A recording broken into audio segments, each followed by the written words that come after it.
Hello everybody, this is Maniac4Games, and I am here today with a Collect-A-Thon video. This is a video in which I show my collection of a particular subject as of the recording, and maybe I'll do updates on it a little later. So what you're looking at now is my current collection of Disney Infinity figures, playsets, power discs. That's pretty much all of them actually. The power discs don't have too much of a subcategory, but let's take a closer look at some of the details right now. As you can see on the two tables, the 1.0 has its own giant table because there's so much that I've collected. I have collected some of the duplicates of figures, which you'll see a little bit on the right, some of the crystal versions, so that I can test out what's different between those and the average ones. Now, as of recording this video, I've tried to look up what the actual official Disney Infinity collection is for 1.0. There are 29 figures total, including the crystal versions, adds it up to about 36 figures. And currently, I have collected 26 of them. Along with the playsets, we have at least 4 of the playsets shown here, and 4 of the power discs that are applicable to 1.0.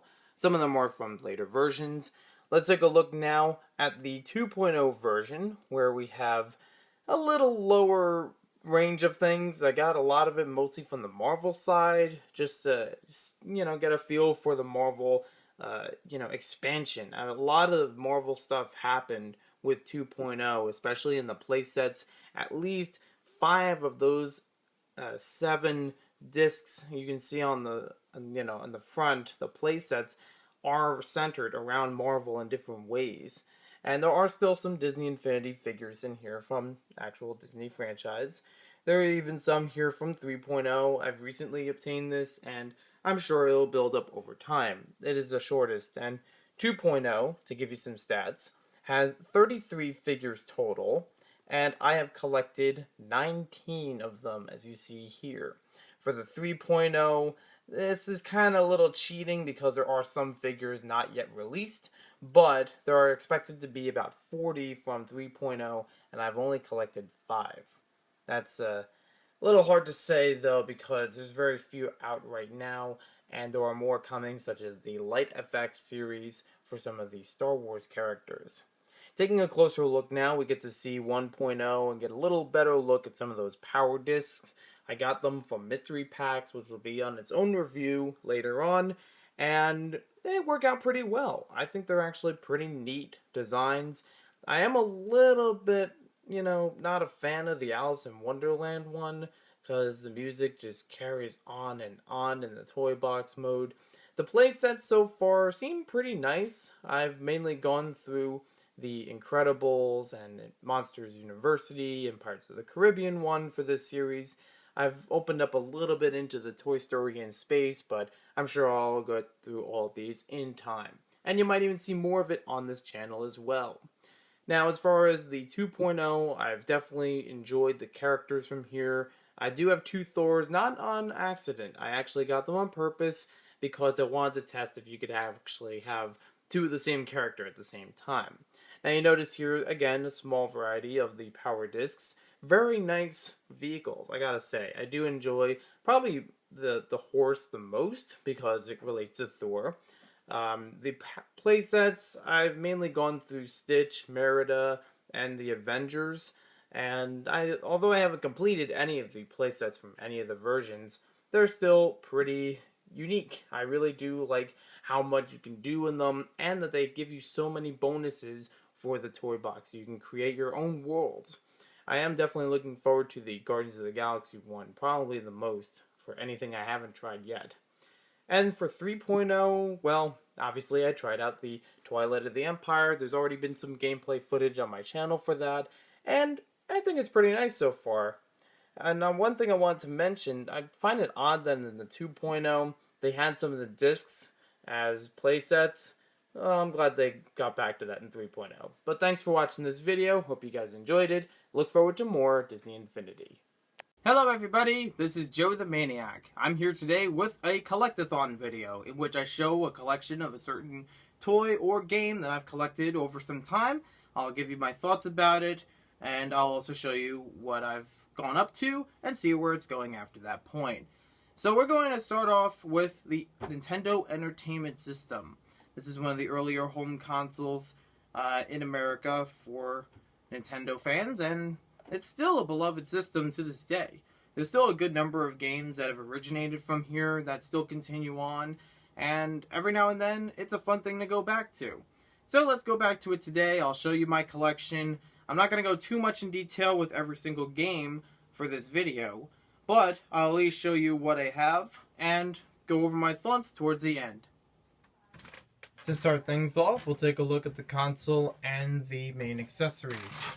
For the time, I didn't really have that many accessories, and I'm aware now there are more for the NES that were originally released, but I was okay with the basics. It still got me through playing the games, so nothing wrong with that. The Zapper obviously was limited to whatever TV you had, so that it would actually receive the, the light emitted from it. That's part of the technology I won't get into for this video. And I remember that with the controllers, one or two of these may or may not have had some sticky button issues. It really depended on the game, either that or the game didn't receive it that well. But overall, not bad. Here's a quick look at the first 15 games in my NES collection, and these are all alphabetically organized. And some of you may have heard over time how they could be either good or bad games. I won't really mention much of my thoughts here. I'll probably mention them more towards the end or maybe in a separate video. But there's a quick look through some of them. Let's get on to the rest. Now we'll take a look at the next 14 games from the NES library. I'd have to say some of these have tunes that still stick with me today. Strangely enough, there's a tune from Pinball Quest that still catches my ear every now and then. I love the Mega Man 3 soundtrack especially.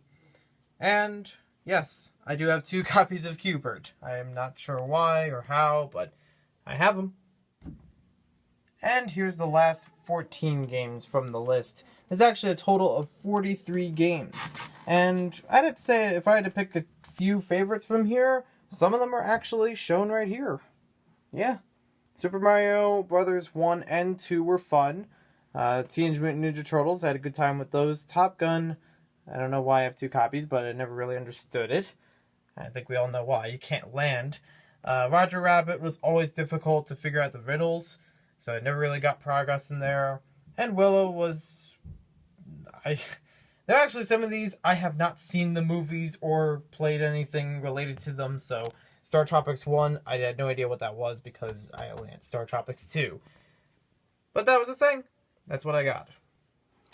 So now we've seen all the different types of games and accessories from the NES I've collected. I'd have to say this is actually a pretty impressive collection. Compared to some of the other more modern consoles that I have, this one is somewhere bordering between my Wii collection and my GameCube collection. And believe me, there's a lot of games in both of those. So I'm really proud of what I've collected from the Nintendo Entertainment System so far. Most of it I remember getting way back when. I got some at flea markets. I think some of them may have just been bundled with the game. Because I remember the Nintendo Entertainment System was bundled with the copy you might have seen before in here, Super Mario Brothers and Duck Hunt, and obviously came with the controllers and Zapper for that. So that's convenient, and definitely gave you a lot to work with right off the bat.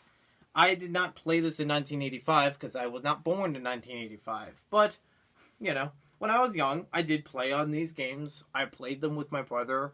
I tried to play some of them on my own, or I'd play some of them, or I'd just watch him play some of them. So it was still a good time. Honestly, I can't say I've beaten a lot of the games in this list. Probably the only one I could think of right off the bat would be beating Donkey Kong from the Donkey Kong Classics game, because it is a two-part, two games in one thing, the same way that Duck Hunt and Super Mario Brothers are packaged together. Duck Hunt, if there's a game to it that can be beat, I guess you could say I beat it, but I've, played through the different modes in it. I guess you would say I've played through most of the game. A lot of the sports ones, like golf, slalom, baseball, I've played through those, and I can't really say again if there's any real beating it. Or ice hockey, that was another one. But outside of those games, not many of them have been beaten.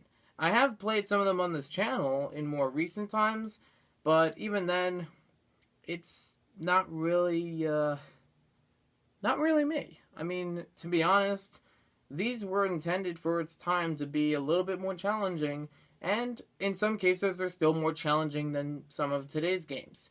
I know Castlevania was intended to be a more harder game than most for its era, and for casual gamers like me, I have not beaten that, but I have played it, and I still had a good time, which I guess is what matters. Yes, it would be nice to beat it and have a few bragging rights, but I think it's also nice to at least appreciate it for being a game.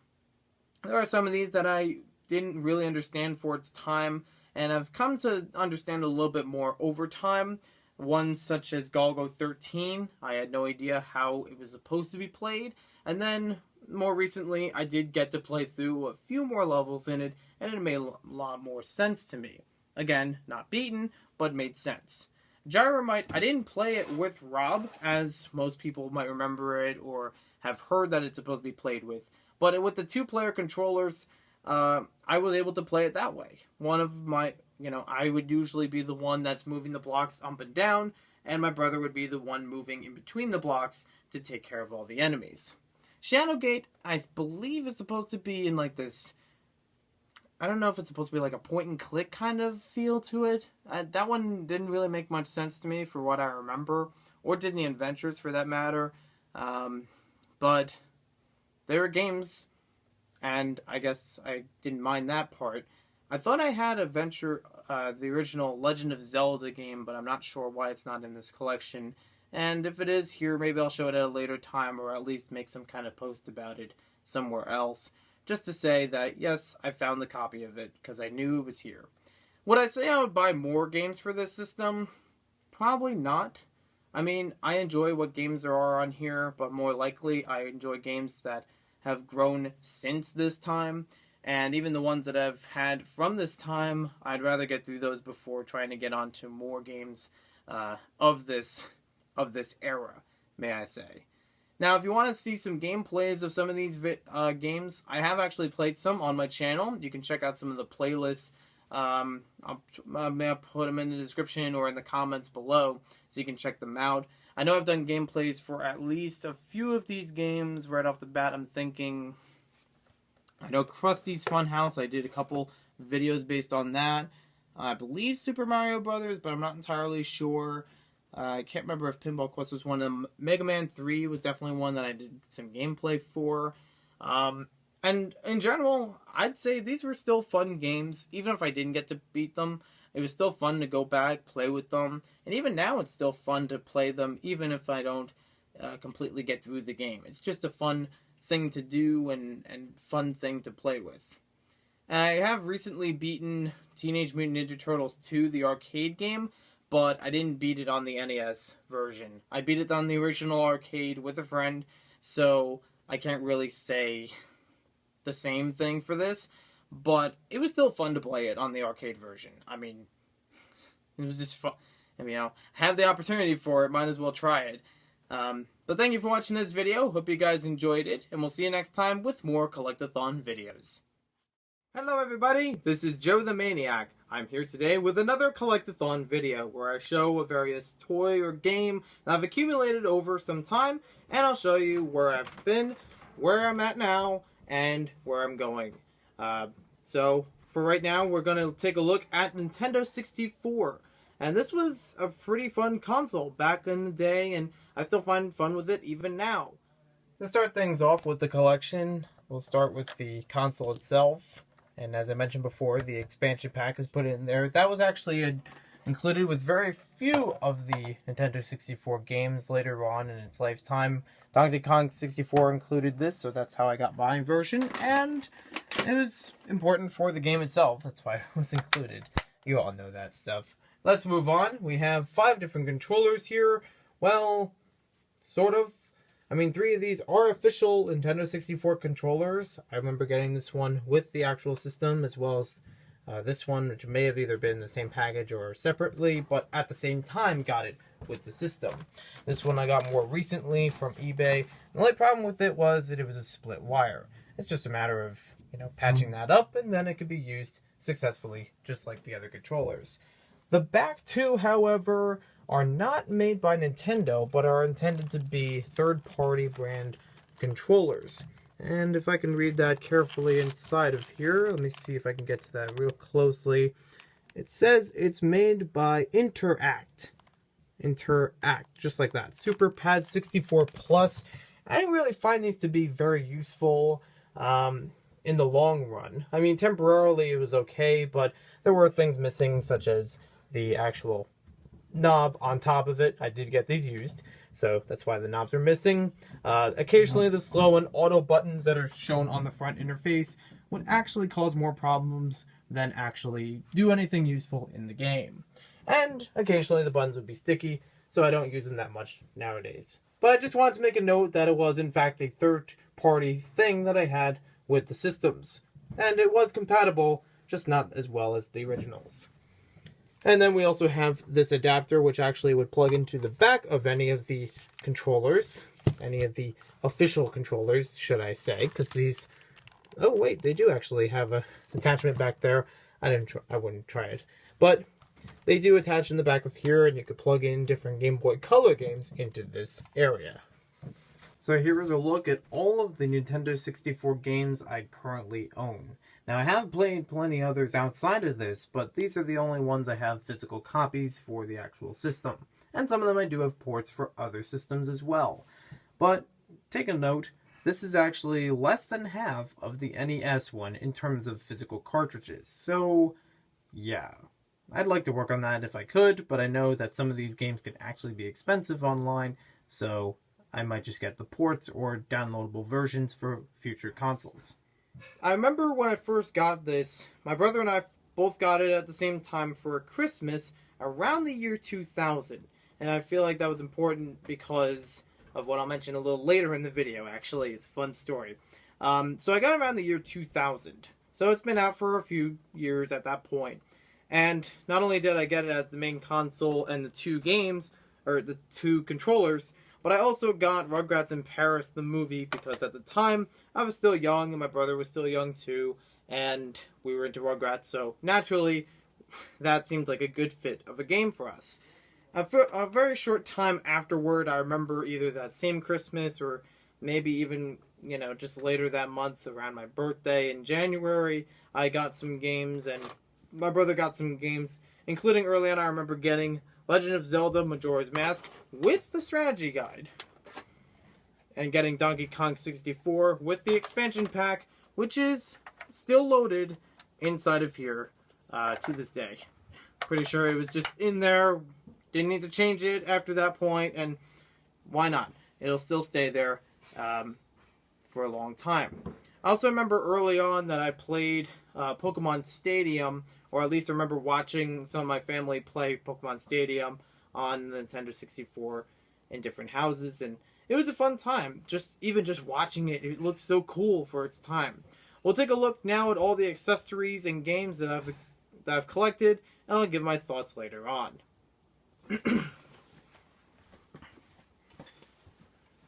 So now we've seen the various games and things that I've collected for the Nintendo 64.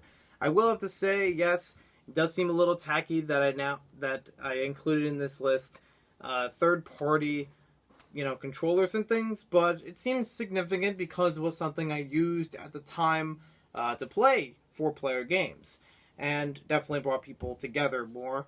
There are actually a whole bunch of this stuff that I've gone through in and out of the collection. Some of it wasn't really shown on video because I don't own that copy of the game right now. And some of it I own now that I didn't own way back when.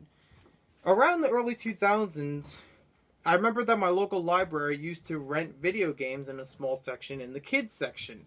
This included games from the NES and the N64, and a few, very few, from Sega Dreamcast. In fact, later on, that's how I got some of the games for the NES, as some of them were marked with the public library still sticker on there. And I don't remember if all of these were like that too. I do also remember buying in store at Blockbuster the Super Smash Brothers. That one I do remember. Just different memories at different times. And there were a bunch of these games that I used to rent from the library. Of course, you had to give them back maybe a week or 2 weeks later. And I, long time afterwards, really wanted to play them again. But I didn't know exactly how I was going to get to that. Around earlier this year, I got to that.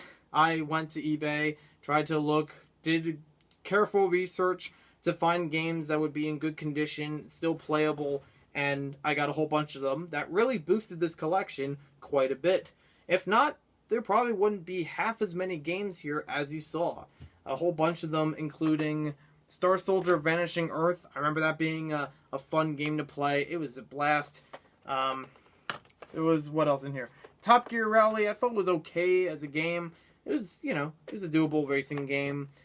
Clay Fighter 63 1/3, I thought was, hilarious. Very interesting in its style. What else was in there? Blast Corps. I remember my brother playing that one a lot, and I had fun with it just by watching. I really liked the music in that one for some reason, more than the game itself. The game was a little iffy to control, though. Beetle Adventure Racing, that was fun for me as a racing game for its time. And yes, I have played Mario Kart 64, I just didn't own a copy of it. Again, that was one of the ones I rented from the library, but I didn't buy that copy back because right now it's more expensive than most of the other games on this list. Banjo-Kazooie, I remember at least seeing gameplay of that, seeing someone else play it in person, and I always wanted to play it myself. What else was in here? Lego Racers, I never actually played this version of it until more recently, but the reason why I got it is because the PC version that I always had, well, doesn't really work so much anymore now that I've upgraded the PCs. And it also keeps bugging out on my computer, so yeah. It seemed appropriate to just go to the console version for it. I prefer that sometimes with consoles versus PC versions of the game. There was also F-Zero X. I remember that one being so much fun. Really good music, really fast, very colorful, very, very, very F-Zero. Pokemon Puzzle League, I can easily beat that, but I always have a fun time with it. That's probably one of the games on this list that I still play the most today. Competitively, I'd play it a 2-player part with my sister, and we'd have a really good time with it. Pokemon Stadium, occasionally I played it. Pokemon Snap, occasionally. A few others in here, just play them every now and then. More recently, I also did get the Nintendo 64 green controller, also an eBay thing from when I got some of the other games. The only problem was I still need to fix up the actual wire with this one, but for the most part, it was nice to get, and I'd be happy to play more with it. I used to play a little bit of Super Mario 64. I actually got through halfway of it on a virtual console version on the Wii, but I don't have that copy, and I need to get that some way again. Again, that one's more expensive in the Nintendo 64 version than if you get a downloadable content version elsewhere. Shadows of the Empire from Star Wars. I remember that one so difficult. Oh, man. But it did, get me more into the Star Wars music. It was so catchy.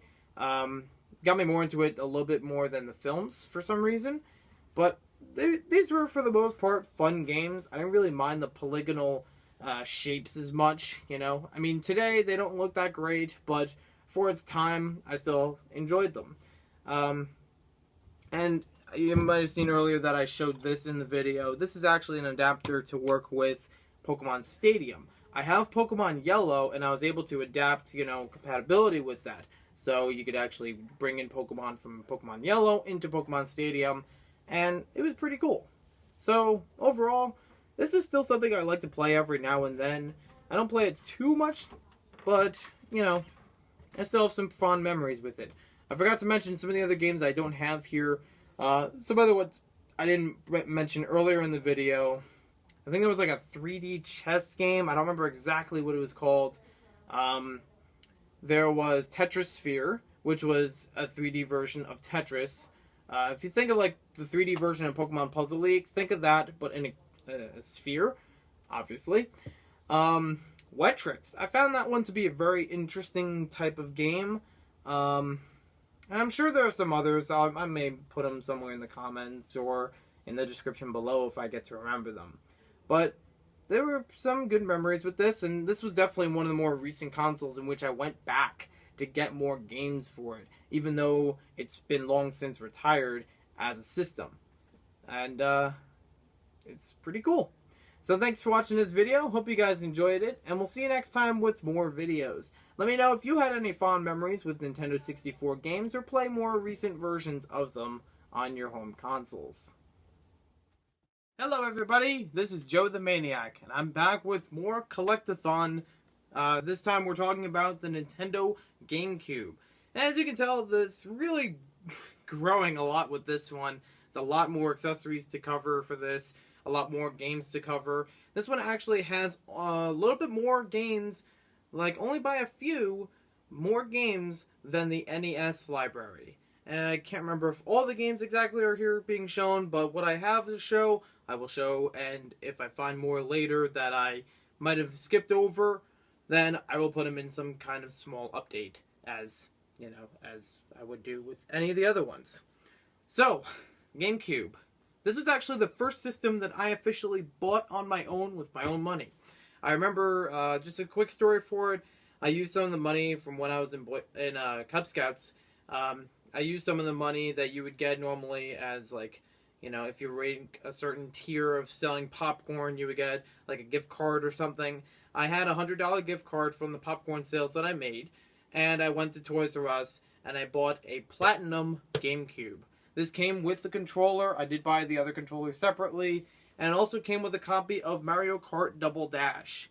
It's a little tough decision between that bundle or one with Metroid Prime, but I wasn't really familiar with Metroid at all at that point, so I thought I'd go with Mario Kart because it'll be more interactive and fun. So, let's take a look through the collection and see what I've collected over the time. So let's start things off with the Platinum version of the GameCube. From what I remember in its original release, it was a limited edition version, which I found surprising because I found quite a couple of them upon when I bought it in store. But it was kind of special, and only came with the Platinum version of the controller. The yellow one I bought separately. I really wanted a Wavebird, but I knew it was a little more expensive, and in some cases, not too easy to find. And I also got the black one later on. Black one I got at a garage sale. At least one of them, but the other one actually came in package. These two controllers are from Intech, and they are a little bit different from each other in terms of style, but it's basically the same. And as far as buttons, there is actually a separate button in here for a turbo that does nothing really special. It's actually better not to use the turbo.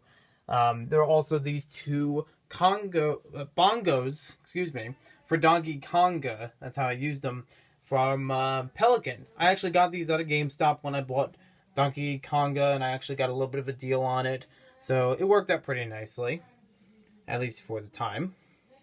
There were also two GameCube mics that were both from Mario Party games. I think it was 6 or 7. 6 and 7. Each one had a microphone used with it.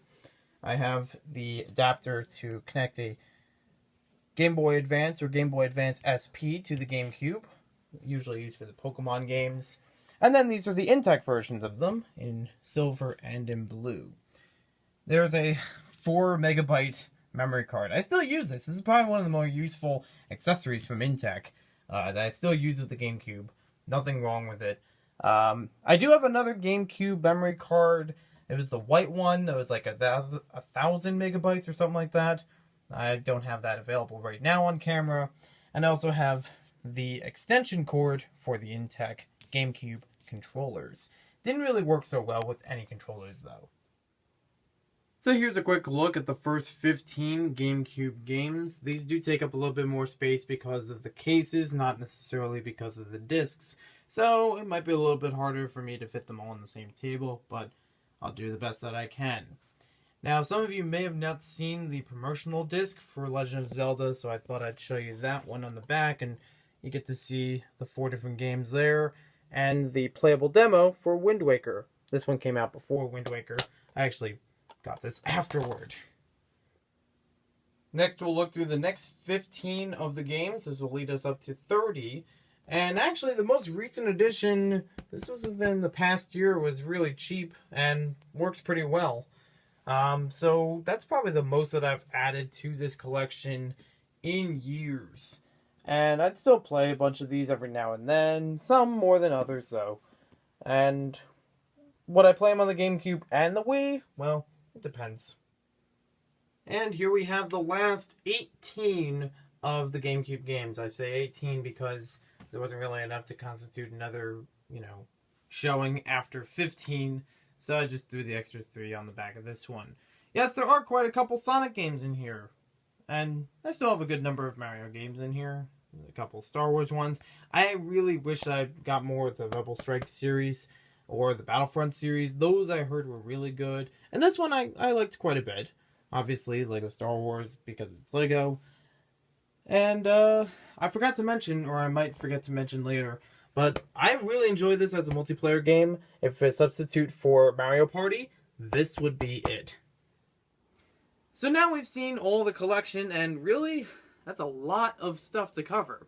I mean, not only do we have main console stuff and main, distributed stuff from Nintendo, there are several third-party stuff in here, which I have to say in retrospect is hit or miss. The Pelican bongos up here were good for the time because I got interested in Donkey Konga, but in all in all, it really isn't something that I play that much nowadays. It would be fun to play every now and then, but I don't think it's really, that exciting, that worth the hype. I wouldn't rank it as like one of my top GameCube games. Maybe just back then it was entertaining, but for nowadays, it's really, just another music game that was okay.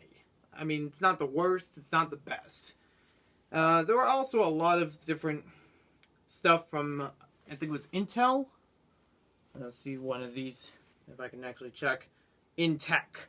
Yeah, a lot of these are from Intech as far as third-party stuff because it came in a large, almost like sleeve bundle where you had 2 controllers, a small memory card, an extension cable. You saw the extension cable in the front, 2 of those Game Boy adapter bits, and maybe 1 or 2 other things with it. But yeah, a big bundle of stuff that was GameCube compatible, not licensed by Nintendo, but made to work with Nintendo. And in retrospect, only some of it do I really use now. There's very little of it that actually worked that well with Nintendo stuff. I mean, the controllers did work fine, but after a short amount of time, there would either be sticky buttons, loose controls on the controller, or I think one of these controllers had like a speed or something, like a slow or auto or whatever it was. I don't remember exactly, but I remembered that if you press that, it would be pretty hard to work with the controller after that point. The extension cable seemed like a good idea for its time, but in reality, all it did was actually shut off the controller and the game that you were playing if you plugged the controller into the extension cable. It was not really that compatible, so that pretty much just stayed where it was, and I just pulled it out now just to show for the collection, several years later.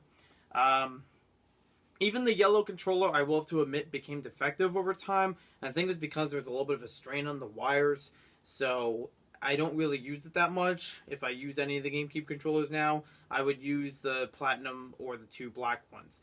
One of the black ones I did get within the past year because it was at a garage sale. It was in really good condition and it was really cheap. And it still works, and I'm happy to use it not only with the GameCube, but also in compatibility with the Wii. And maybe beyond that, it'll be very useful because the Wii U, I believe, supports GameCube controllers with an adapter.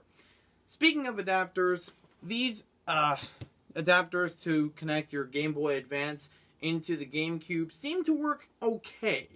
I do have the official license Nintendo one here, and that was one I would use more often if I went back into the games. For its time, my brother and I played the Game Boy Advance, simultaneously, and using those in mostly for Pokemon, using those in the GameCube games. That's why, both of them became useful, but for nowadays, it really doesn't seem like an interest, and, they probably use only one of them, really. We have two of the mics here because we got one mic each for Mario Party 6 and 7. And as far as I can recall, that's the only game that peripheral licensed by Nintendo was used for. I don't know if it was really used outside of the Mario Party games, and that's kind of a disappointing, use for something brand new like that. I thought it was going to be used for some more things uniquely. As far as the games in this library, I still have a good time with those games. Sonic Adventure and Sonic Adventure 2 are probably among my favorites. I'd hate to say it, but yeah. Those are probably two of my favorite games from the GameCube era, but also two of my favorite Sonic games in general. I did mention Sonic Mega Collection, which is a nice compilation of older Sonic games, but I'm not good with those, just like as we heard in the NES one. I'm not, really that good in older games, and it would take a lot more time for me to train for them. There were a few games in here that were duds, that, didn't really catch on, or just weren't that interesting overall. There are even some in here that I haven't really played. Madden 06, I would occasionally play it just because it was there and somebody else was playing it, but I really don't know much about football to really understand the terms in the game, and as far as the controls, I had no clue as to playing it. Tonka Rescue Patrol might be the only game that I have never even played once. Never even just put it in the GameCube and test it out. Never done that. Will I change that? I don't know. I mean, I'm well beyond Tonka games, so I don't really know if that's going to be a thing. Maybe I'll try it just for fun, but not really in seriousness would I try that. Super Smash Bros. Brawl, Melee, Melee is also another great game I love from the GameCube era. Super Mario Sunshine is also a good one. I'm trying to think what else was in this list. Of course, the Lego Star Wars games and the Lego games in general, I do like them. In fact, I got into the Lego Star Wars games on the consoles because I had the PC version of the original Lego Star Wars, but it didn't work well on my computer. So I got the GameCube version and, pretty much carried on the Lego games from there. That was my transition. Mario Party games were pretty good. I did enjoy Mario Party 6 and 7, although I think I got a scratch on 6, so it doesn't really work that well now. Either that one or 5, I forget which. Cars, I occasionally liked it. Mario Kart, I still enjoy it to this day. That one's a fun game. Star Wars Rebel Strike is okay. I'd definitely like to get more into it. I'm trying to think what else was in this list, because there's so many, and I can't remember. Pikmin and Pikmin 2 were pretty good games. Did I complete more of these games than in other ones? I didn't mention with the N64, but I did complete a few of them. With this round of games, I do have more of them, at least I know them all the way through, because I'd either play them with someone, or I'd watch them play it, or I'd still play it on my own, So I do know more of these games, and I can't really say I've completed all of them, but I do have enough that I've played with these games that really, enjoyed it. The Pokemon games on the consoles were pretty good for its time. Shadow the Hedgehog was probably one of the most sour bits that I didn't expect to be bad. And that was something that I got just as it came out. So it was really disappointing after getting that game and playing it. Even the multiplayer, just not good. It's not good. Does not rank highly among GameCube games, whether or not they were actually things that I was interested in for playing. Metabots Infinity is something I don't really, I don't really play it that much. Metroid Prime, I played it for a little bit, but didn't really play that far into it. Carmen Sandiego, I didn't really care for it. Harvest Moon, I don't think I even picked that one up, but I know my brother did. And I watched a little bit of that gameplay. Jimmy Neutron, occasionally, not really that much. Legend of Zelda Twilight Princess, I think, is a great story. I love that one. Probably one of my more favorite Legend of Zelda games. Wind Waker, I forgot to mention it on the list, was also really good. I don't remember if I showed it here, but I have the that like special collector's disc because that was available at GameStop, and I picked that up. Special collector's disc that had Majora's Mask, Ocarina of Time, a preview of Wind Waker, and then Zelda 1 and 2. Great, great compilation for Zelda, and I'm really happy to have that one. It's a fun one to have all those games together on one disc. Codename Kids Next Door, and Spyro, Sonic Riders, it was alright for its time, but I don't think it's really shaped anything later on. But overall, what do you guys think about the GameCube? I personally like it. I really enjoyed this period. I'm happy to have the collection I do, and I think it was well worth it. And there's still plenty of stuff I love going back to on the GameCube. Whether or not I've completed them, doesn't matter. All good stuff. As far as GameCube and Game Boy Advance compatibility, I don't really care for it that much. I like it as two different things. So thank you for watching this video. Hope you guys enjoyed it. We'll see you next time with more Collect-A-Thon videos. Hello everybody, this is Maniac4Bricks and Joe the Maniac, and I'm here today with a Collect-A-Thon video for my Nintendo Amiibo collection. I'd like to mention as a disclaimer, these are not all of the Amiibo I have purchased. I have actually, by accident, I bought a few extras like Tom Nook and Falco, but more importantly, I had a couple extras that, well, not extras, but a couple unique ones that are not shown on camera because I lent them to a friend to borrow for a little while.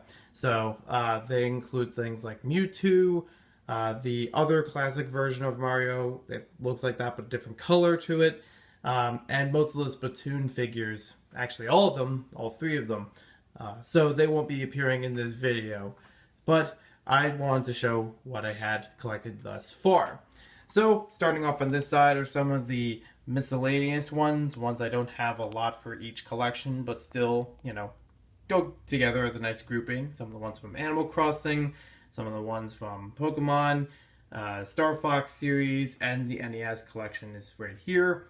Then there are just a couple in between. They're just, you know, mainly had one or two for their own collection or for their own theme or franchise. I think Kirby had 3 or 4, and there was a more recent Kirby game that came out with at least 1 or 2 more of them. Now, I did add Donkey Kong in here, even though technically this is the Skylanders version of him, but he is compatible as an Amiibo. As shown on the bottom, there is a way to switch it back and forth between the Amiibo setting and the Skylander setting. So it actually does work on the Wii U with Nintendo games, so that's pretty cool. And that actually helps for anybody who actually does want to get that. And they even have it advertised on the Nintendo website. That's how I first learned about it. Same goes for Bowser, which I believe is also in a Skylanders version as well. Over here we have the Game & Watch variants, which I got pretty much all at the same time.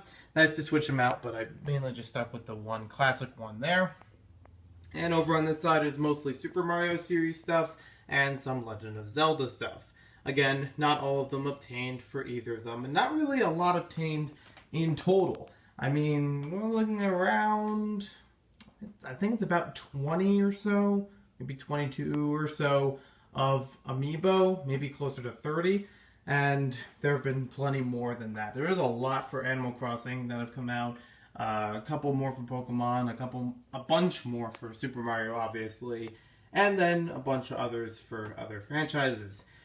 So I just wanted to show what was on here, and honestly, I had fun with collecting these, and even went to a couple different GameStops, even some farther away from me, to collect some of them, like Dr. Mario, Rob, Duck Hunt, Greninja. Those were ones that took a little bit further trip out to get. Even Captain Olimar from Pikmin, that was cool to pick up. And I also thought Chibi Robo was pretty interesting, and Shovel Knight I got in the store. That version of Mario, but also the other color version of him. You know, the same shape, different color. I bought those in store. Can't really think of many others, because most of the ones I have here, I bought from GameStop in pre-owned condition, and they work just fine. And I usually had it with the buy 2, get 3 free deal, so that works between the Amiibo and with the Disney Infinity figures I've collected, as you've probably seen in other previous hauls. So I wanted to mention that I'm probably not going to collect a lot more of these, if any more of them, because for the Amiibo in general, my opinion is this. They are good as like a downloadable content kind of feel. Like they don't really do much on their own. They are nice display cases. I really do like how they pose together. I think Luigi is my favorite just because, well, Luigi is one of my favorite Super Mario characters, and I just love his like missile-like pose on there. But I have to be honest, I really don't use these that often with the games or without them. They usually just sit in a box for a while, and you know, I've definitely used them for what I wanted to use them for the most part. I even have some of the Amiibo compatible games that I like out here. So Splatoon, I still need to work on that as far as doing the campaign and doing the other Amiibo related content. I haven't really went too far into it. I've done a lot more multiplayer than I've done single player stuff. The Mario Amiibo Challenge, the Mini Mario Amiibo Challenge, is probably one of the reasons I would keep some of the Amiibo, is because you have to actively plug them back into the game in order to use their features. It's not something they save, like, say, Super Mario Maker. Now that one's an easy one where you could just tap them into the game, you can use them without the Amiibo, and that's pretty much it. And that's mainly the reason why I got the Amiibo, and it's also one of the biggest pushes I had for getting the Wii U in general. The other one being Super Smash Bros. For the Wii U. I thought it's a lot of fun. I think it's a lot of fun. I still have a lot more to play in it and a lot more to unlock. But I'm not really a big fan of the, you know, feeding an Amiibo kind of, you know, feature that they have. It's just something I haven't really grown into. It's a feature that, if you haven't heard of it, you basically have save data for each of the Amiibo as their own characters. You can change the costumes on them. They come with special features, so they have better strength or better agility or whatnot. Usually it's the ones that actually have the Super Smash Bros. Logo on the bottom of the figures, and there are a lot of them. And there probably continue to be a lot of them. But I am not crazy about doing that feature. I like it just the way I've been playing Super Smash Bros. Previously for the past 3 generations in consoles. So it's likely that I'm going to return a lot of these just because, well, I've already used them for what I need them for, mostly for the costumes in Super Mario Maker. I love that game. That's like my favorite of Wii U games, unofficially calling it a top Wii U video here. I'm not really an Animal Crossing fan. I just thought it would be nice to add those figures into, again, Super Mario Maker, just for more customization options. And same goes with Chibi Robo. I was disappointed that Shovel Knight hasn't had anything in Super Mario Maker yet. I'm holding out on that. I'm hoping that there is something available for him. And if not, I'd still kind of like to get Shovel Knight for the Wii U, so that way I can have 2-player multiplayer mode. I played Shovel Knight before on the PC. It's just I haven't really beaten the entire game, and I think if I play it on console, I'll be more used to it. And yeah, that's pretty much it. I'll also probably have to keep this version of Mario and the other color version of him, because that, again, like the Mini Mario game, that's something you have to actively keep tapping into the game if you want to use that. It's one of the mystery mushrooms that they don't save into the game for some reason, but I think it's still also a nice collectible piece. So yeah, there'll probably be a couple of them that I'm going to keep, mostly just for the Mini Mario stuff and the giant blocky Mario. But other than that, there we have it. And if they appear in future videos, it means I didn't trade them back into GameStop, or they didn't accept them back into GameStop, whatever it may be. So thanks for watching, and we'll see you next time with more videos. I'm sorry that the lighting issue, I tried to get more lighting in my room, but I don't have a lot of lamps available, so I thought I would just use the flashlight on my phone. And hey, these are still fun to find them in stores, to put them into the games and try out the different features. And I do like the posability with some of them. Well, not posability, but the poses that they are, predetermined. Things like these four, I like those. But I gotta be honest, they're taking up space, and they're really, their purpose has been served for me. So I don't know if I'm really gonna keep them much longer. So we'll see you next time with more videos.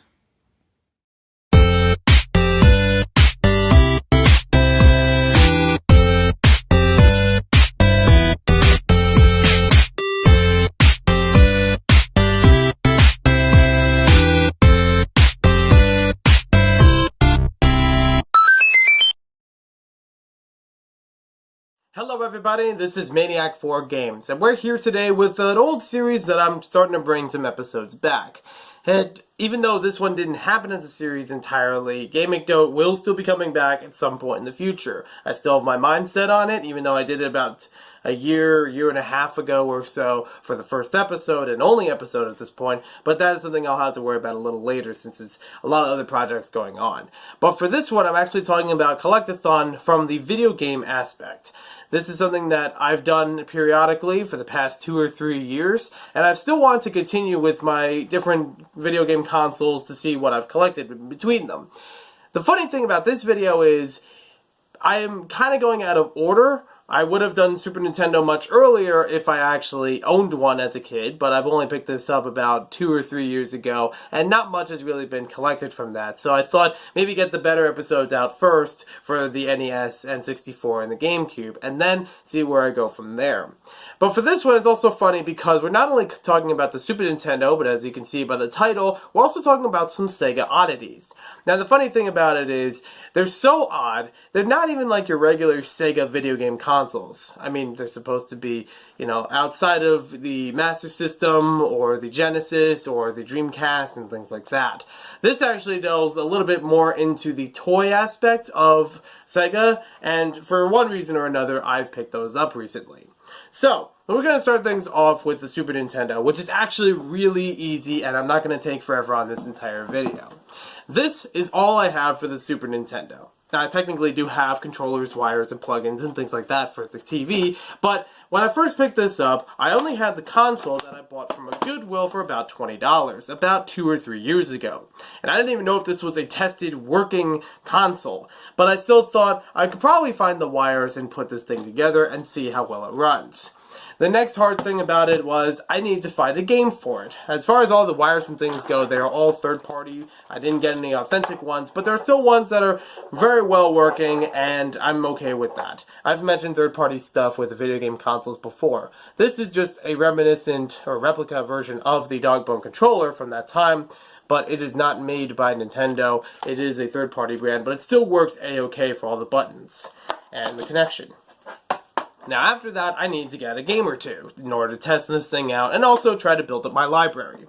Problem is, cartridges for the Super Nintendo are a little hard to come by or a little expensive in certain markets. So for what 1 or 2 video game stores I went to, this was one that appealed to me and I still would like to try it out at some point. This is the Super Mario All-Stars Pack and Super Mario World. I've been informed that there are 2 versions where the Super Mario World isn't always included. And I got this for between $50 or $60 from a video game store, which I thought was pretty fair since the All-Stars Pack by itself for the Super Nintendo was roughly the same price. So this is something I haven't really tested out yet as far as playing through the game. Like, I've tested that all these systems work and everything. That's good. But I have not completed or beaten any of the Super Mario games on here or the Super Mario World, but I'm still happy to have it. Super Mario World is only something that I've played once before as a demo, so I'm glad that I have the full-fledged game and being able to play that. Now, if I were to go any further than this, I don't really see myself getting a lot of the cartridge games since they are, like I said, expensive. I would prefer going to the digital downloads that are from the Nintendo eShop in order to get more of the games. So that way I could still play them even though they're ported to another console, but still having the access of what the video game library was like for the Super Nintendo. Now, you might also be wondering why I don't have the mini classic Super Nintendo, which would probably be the best case option. And that is because I never saw it in my area in stores, and it's very quick for it to go out the door online, and now in the black market it goes incredibly beyond the original retail price. So unless I build up a lot of money to get to that, I don't see myself playing a lot of Super Nintendo games on that or on this. This is still nice for me to have, and maybe over time I'll pick up 1 or 2 more cartridge games, but I'm saying at this point that it's probably the best case scenario. I will just, rather not best case scenario, but the most likely option I will go with is downloadable content, which is something I've only delved into every so often, but I do have Super Mario Kart, or Mario Kart, whichever one it was called, that was for the Super Nintendo. I do have that as a downloadable content, for the Wii U. So, that's a not too bad option, and that's all I have for this to say. Now the next thing here you might have seen recently in a haul video, I've had it for some time and I was able to test it out, works fine, and just need to get through a full game of it in order to play this as well. This is the Sega Pods, which I've mentioned I learned about through the Gaming Historian channel, and it is pretty peculiar for a Simon playable play style of game. And this is something that I don't really intend on playing multiplayer with, because it does, encourage that up to 6 players, but it's really not enough range in order to have 6 people gathered around this thing comfortably in being able to play this. I would just play this on my own, and I'm glad that all the lights and sounds work fine on this when I got it used on eBay. I got this rather cheap, which is probably one of the reasons why I was more interested in it. Just happened to pop up, it was cheap, and I thought, well, yeah, I remember the Gaming Historian video about that, and why not have a little Sega oddity here? So, at some point later, you'll see a video where I get to play this through, and hopefully I can work out the sound, because it does tend to be loud when the game boots up. The next thing and final thing we have for this video is another Sega oddity. This is the Sega Pico. This is kind of like a laptop looking thing, but think of it like your Leapfrog or Leap pads that are out pretty regularly nowadays. This is a touchscreen sort of, stylus touchscreen sort of pad that you hook up to your computer, or hook up to a TV, and insert cartridges into it to play different minigames. Each of the minigames in this library, or each of the games in this library, have minigames in them. They're not necessarily story-based or linear in terms of gameplay. You can swap back and forth between them at any given time. But this is pretty peculiar for its merchandise for Sega, because it's kind of a video game console, but it was made more for the education market. It's very simple and very informative for how you play different games on it. There are only 5 buttons on the bottom. You have this pad that you can use for the stylus. This up here you can use with the storybook cartridges to plug it in and select things through there. Now, the main reason why I picked this thing up is because it is the birthplace of LEGO video games, a Japan exclusive known as Fun to Build. I'll talk more about this in my upcoming book, Bizarre LEGO, so stay tuned for more information on that later on. But I have shown this at Shock Culture Con, which was about a week or 2 ago from recording this video at New York, and even the kids there who have never seen this before and are more familiar with the modern LEGO video games really enjoyed this thing.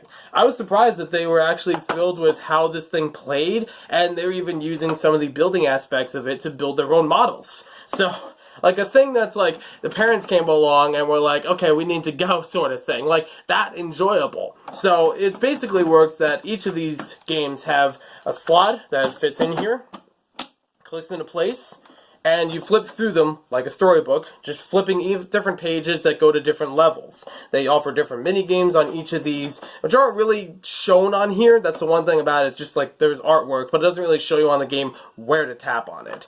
Instead, you just have to tap around to find them, and then when you're familiar with it, then you'll know where to go next. It'll have a mini game brought up about it, and you have several different pages for each of these. So, it's a pretty simple thing to play through each of these Sega Pico games because there's no path to it. You could play through any mini game in any order you like. The building aspect will probably take the longest time depending on how much you want to make for the building, but it's still something you can do nonetheless. Now, aside from that, when I picked up the Sega Pico, because I got this LEGO game separately, when I picked up the Sega Pico, as I've seen in some versions of them being bundled, I was able to get this game to go along with it as well. This is probably the most common way that you would see a Sega Pico game outside of the system or just in general. This is Richard Starkey's Husky and Lowly's, or Huckles and Lowly's Busiest Day Ever. I love the Busy Town series growing up. I remember the books, and I think there was a bit of a TV show or something about it. But I recognized the art style right away, and it was a fun thing for me to play through, even for a few minutes. It basically has the same style of it, where there's different pages that you can go through different parts of the town, interact with different people, and play different minigames. A very similar style that I think a lot of the other Sega Pico games have. And believe it or not, even your most well-known franchises, other than LEGO, like Hello Kitty and Sonic the Hedgehog, have a game or two for this library. I don't see myself really collecting much beyond that for the Sega Pico, but it is still something that I thought was interesting to try out nonetheless. So thank you for watching this video. Hope you guys enjoyed it. Let me know in the comments below what you thought about what I showed for today's video. Do you have any of these or want to build up a library of them? I'm sure some people out there have played plenty of Super Nintendo game and maybe have some actual Sega hardware that is, more familiar, video game franchise worthy. But still, let me know what you thought about all this in the comments down below, and I will talk to you again in another video.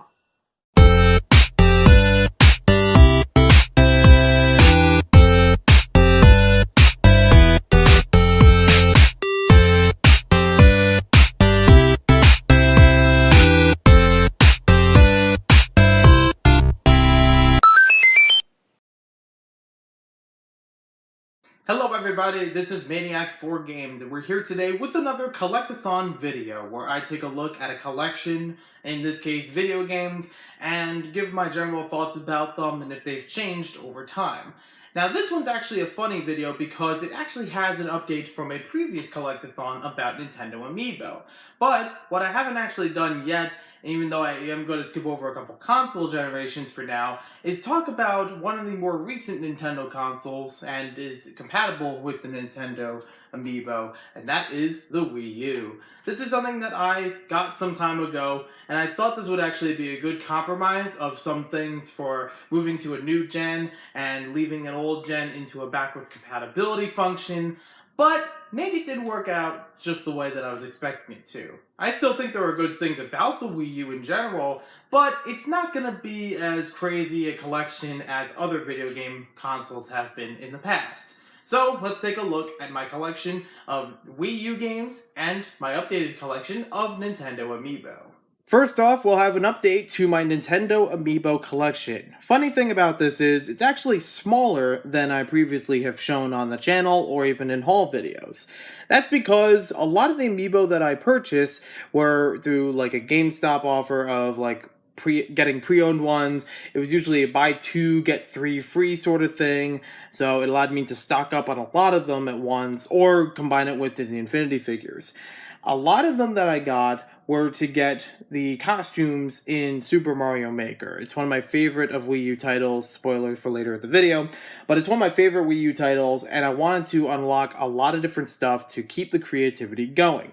Even though I didn't really care about franchises like Animal Crossing or have any real sense of needing to collect every figure, they were just fun to add other costumes in there and try to develop new ideas for levels or just have fun playing around with it. So the ones I have here are mostly because of a game that I always need to put them back into. These two, if I ever have to put them back into Super Mario Maker, it always has to like tap them every time. You can't have it saved in there like most of the other costumes. But most of the other ones in here are for something else that I need to always tap in every time I play the game, and that is Mini Mario and Friends Amiibo Challenge. It's another one of my favorite Wii U games, and it is a fun one to play through, and I am trying to complete it, so there are some Amiibo I'm actually missing to get some of the unlockable features in there. For example, there's Bowser Jr. and Yoshi, and that could be any version of Yoshi, plush or not, or Mega or not, that I would need to have with me and go into the game again. But I'm still on the lookout for those. They have been a little harder to find in my area, pre-owned or new, so I'm doing as best as I can to get those sometime later. But in the meantime, I have been going through each of the other ones and unlocking as many features as possible. Funny enough, this is a Skylanders figure and an Amiibo. They also have one like this for Bowser because there were two Nintendo exclusives for Skylanders Superchargers where they switch back and forth between a Skylanders or an Amiibo figure. So it's actually really cool to not only find it that way, but also it's one of the few times I've found Donkey Kong in a pre-owned condition, and I'm like, well, if it still works, why not? Shovel Knight, I have it mostly because it is a great looking figure. I have played Shovel Knight before on the PC, and when I was going into the Wii U version of it, I did want to get some more features, so it was just a double header for getting his figure. I don't really keep any of these boxes or many of them sealed, but I do have to mention one in here that I can't bring myself to open. I may even have to get a pre-owned figure to use it, but I can't see myself opening up this Defective Mega Man Amiibo. This is real. This was something I got for my birthday. It was the only one left in a Toys R Us for any Mega Man Amiibo. And it's defective because he's twisted around in the packaging. I mean, he still has all the printing and everything on his face, but as you can see here, not lining up so well with the inner plastic. So, and I'm pretty sure that little foil piece is underneath it, so you can't just scan it and, never open it or anything like that. But I would be happy getting another Mega Man Amiibo pre-owned just to unlock him for one of the costumes in Super Mario Maker, and then just keep this one sealed. I love Mega Man as a figure, as a character, and I did want to still collect him as an Amiibo, whether or not I was going to use it in Super Mario Maker.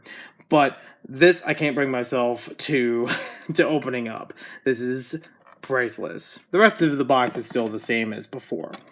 I don't really use the Amiibo too much with Super Smash Bros. On the Wii U. I have tried once or twice with the training portions of it, but it's not a feature I've fully understood or embraced. So there it is.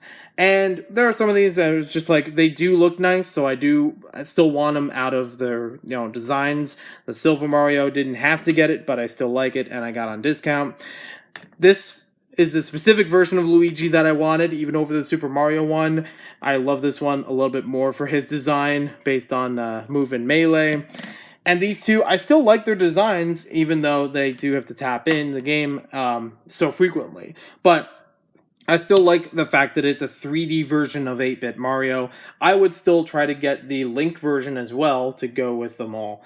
And if there are any other ones out there, probably those two. Other than that, Yoshi and Bowser Jr. are next on the chopping block for ones I want to get. Pre-owned Mega Man, as I mentioned before. But there's also a couple other ones I think, Amiibo figures do look nice, and I would like to collect some of them, but just not every one. Some of the other ones I would go for would include Wario, Waluigi, and Boo.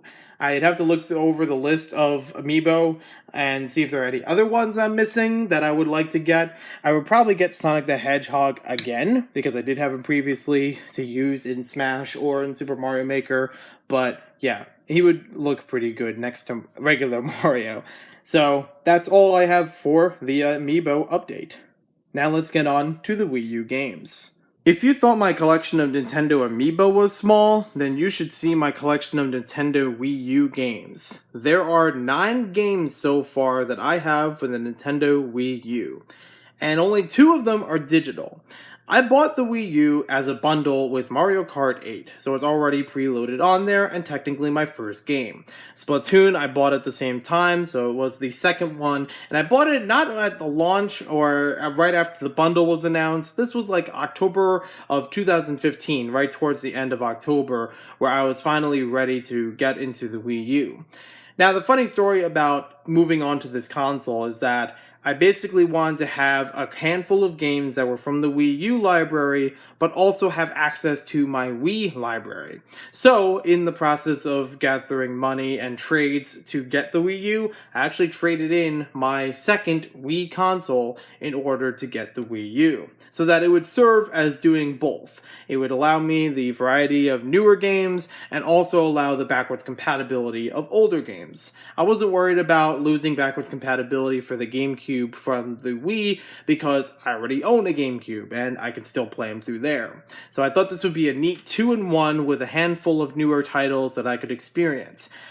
But looking at the titles by themselves with the Wii U, it does feel a bit weak. And nowadays, I've actually gone back to get a Wii console that I could play all those games on and save everything, because this does have a bit of a low storage space for a lot of things.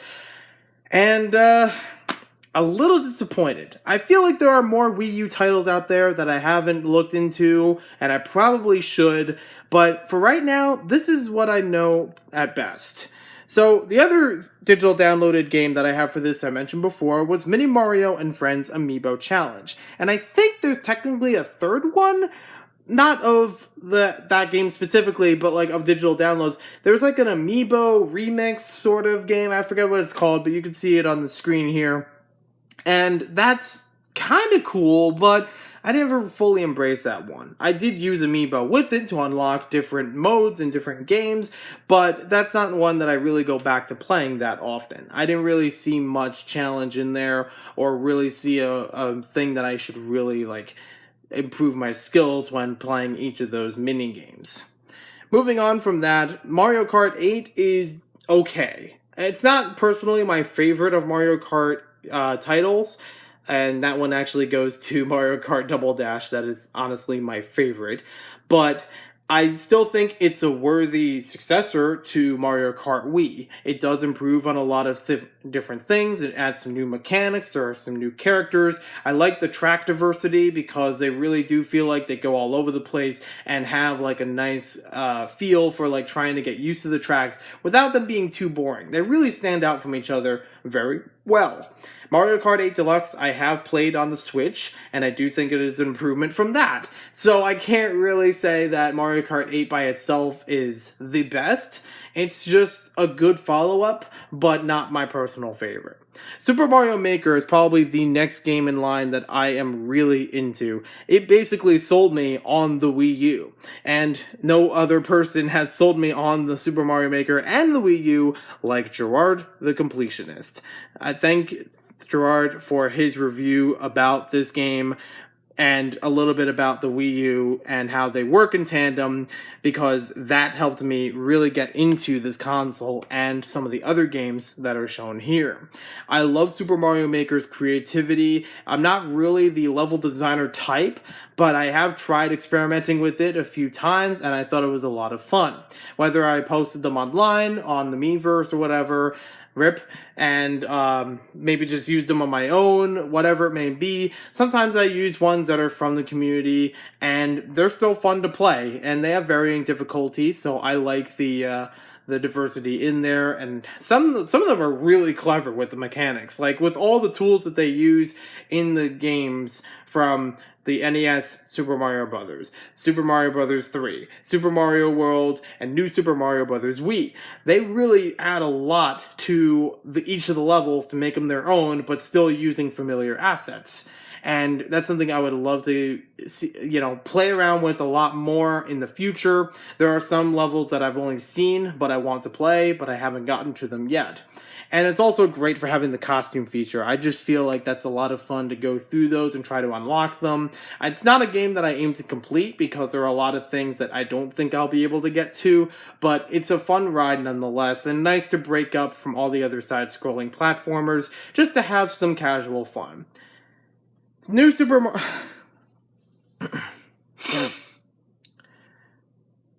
The second game that I got for the Wii U after Mario Kart 8 was Splatoon, and this was actually a fun change of pace. I'm not usually the first-person shooter type, and I know this has a lot of reminiscence of Jet Set Radio. Some people have compared it a lot of that to the aesthetic of the game, and I've never actually played it, but I still like the way it looks, so that's not too bad.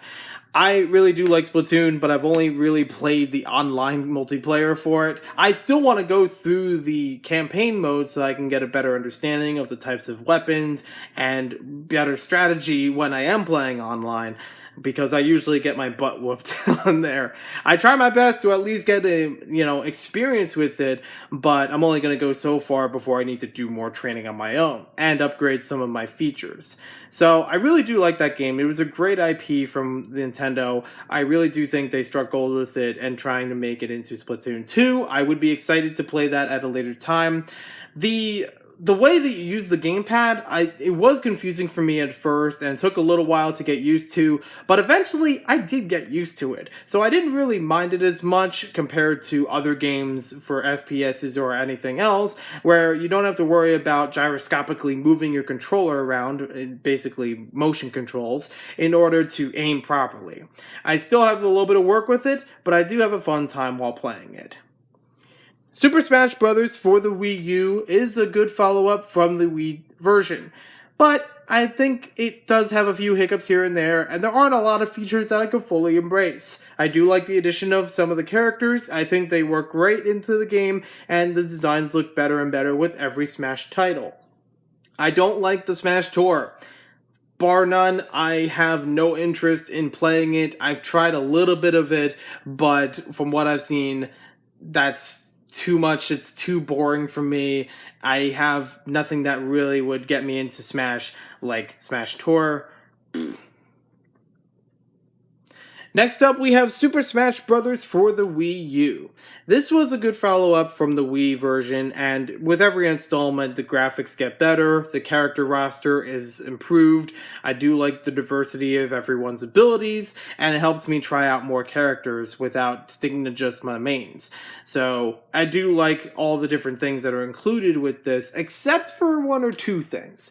The Amiibo feature of using trainees, it's hit or miss for me. I really don't see a point to it. Maybe I haven't fully gone through all the features, but I really didn't see a point to it that much when I can already set a computer player to battle against. I didn't see the need of trying to train an Amiibo to fight better than I can, because it's not doing anything for me much as a player if I just, set a computer to a higher difficulty or something like that. I mean, yes, it's an adaptive difficulty, and there is something to try to conquer with that, but in terms of tournaments or anything, I don't really compete in Smash tournaments, and I also don't see the need to make an Amiibo compete in Smash tournaments as well. It's a fun, casual game. It's pretty good for an update from the Wii version. I do feel like there is something that is really boring with it. I mean, the other thing I don't like about this is Smash Tour. It's a board game style setup of battling players, and you unlock abilities or try to improve skills with it. It just doesn't work for me. I don't think it really works in that atmosphere the way that a tournament mode did previously with Super Smash Bros. Or even like the Subspace Emissary, which was incredibly long, but it still had like a fun way of combining all the characters into a cohesive narrative and fight all of them at one point. So there's not much I can else say about that. It is still fun to play, but it's not one that I come back to so frequently.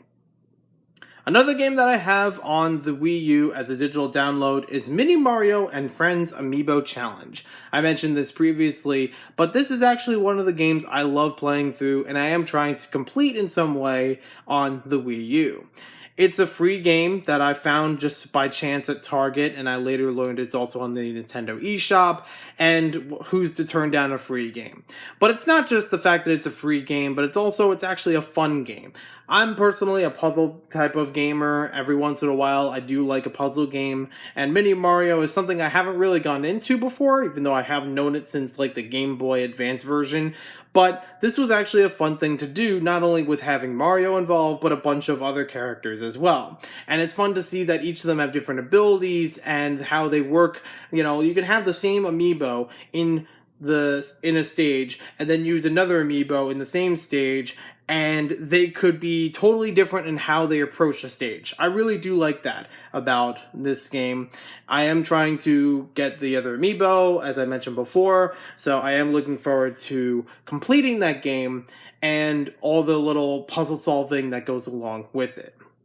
Some of the other titles that I have in here, I haven't actually played too much. And they're for various reasons, and there's actually some things that kind of make me worry about actually going through them. Shovel Knight, I have actually played before on the PC. I've gotten a good way through the game previously, and then I decided, well, maybe this will be a little bit easier controls-wise for the Wii U. So I do have to basically start over with that, but I do still welcome the two-player option of this, so just in case I do have a pal over, and we could both play with a couple extra features, hence using the Amiibo. But it is still a good game as it is for a platformer. I think it has excellent music and writing, and all the details look fantastic in the game. There's not a dull moment that I can find through Shovel Knight. It does get, progressively challenging over time. I appreciate that, but it is still something that for the Wii U edition, I haven't played that much, but I am looking forward to in the near future. Super Mario 3D World actually reminds me of Super Mario for the Wii, or rather the new Super Mario Wii version. But it is something that I think we'll have a lot more fun with if I do play it with more than one person. Yes, I could play through the game on my own, but I currently haven't.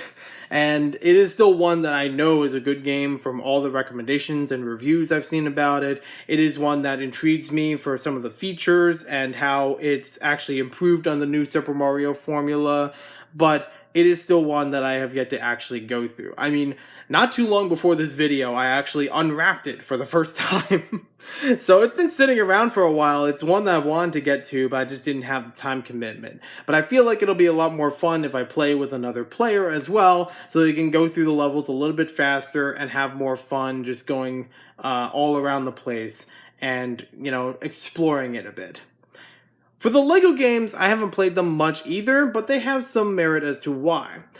LEGO Batman 3 Beyond Gotham, I have not played that much because I haven't finished LEGO Batman 2. It takes quite a while for me to get through LEGO Batman 2, and I do have the Wii version of it, but I do like how it's a longer story than the previous LEGO Batman video game back in, 2008 or so? Anywho, it may be a little bit too long for my taste, but it is still something that I want to fully understand before I go into this one. I'm sure that the story carries over, and I'm sure that there are a lot of fun things to unlock throughout the game as far as DC superheroes, but I will have to complete Batman 2 before I move on to Batman 3. Or at least beat it. I don't have to unlock every feature, but, you know, this is the one I'm looking forward to. Lego City Undercover, I haven't really played that much because I need to really understand a bit about it. I know recently the Switch had the Lego City Undercover put onto there. I don't know if there's any difference between the two versions, but it's still something that I'm kind of intrigued about.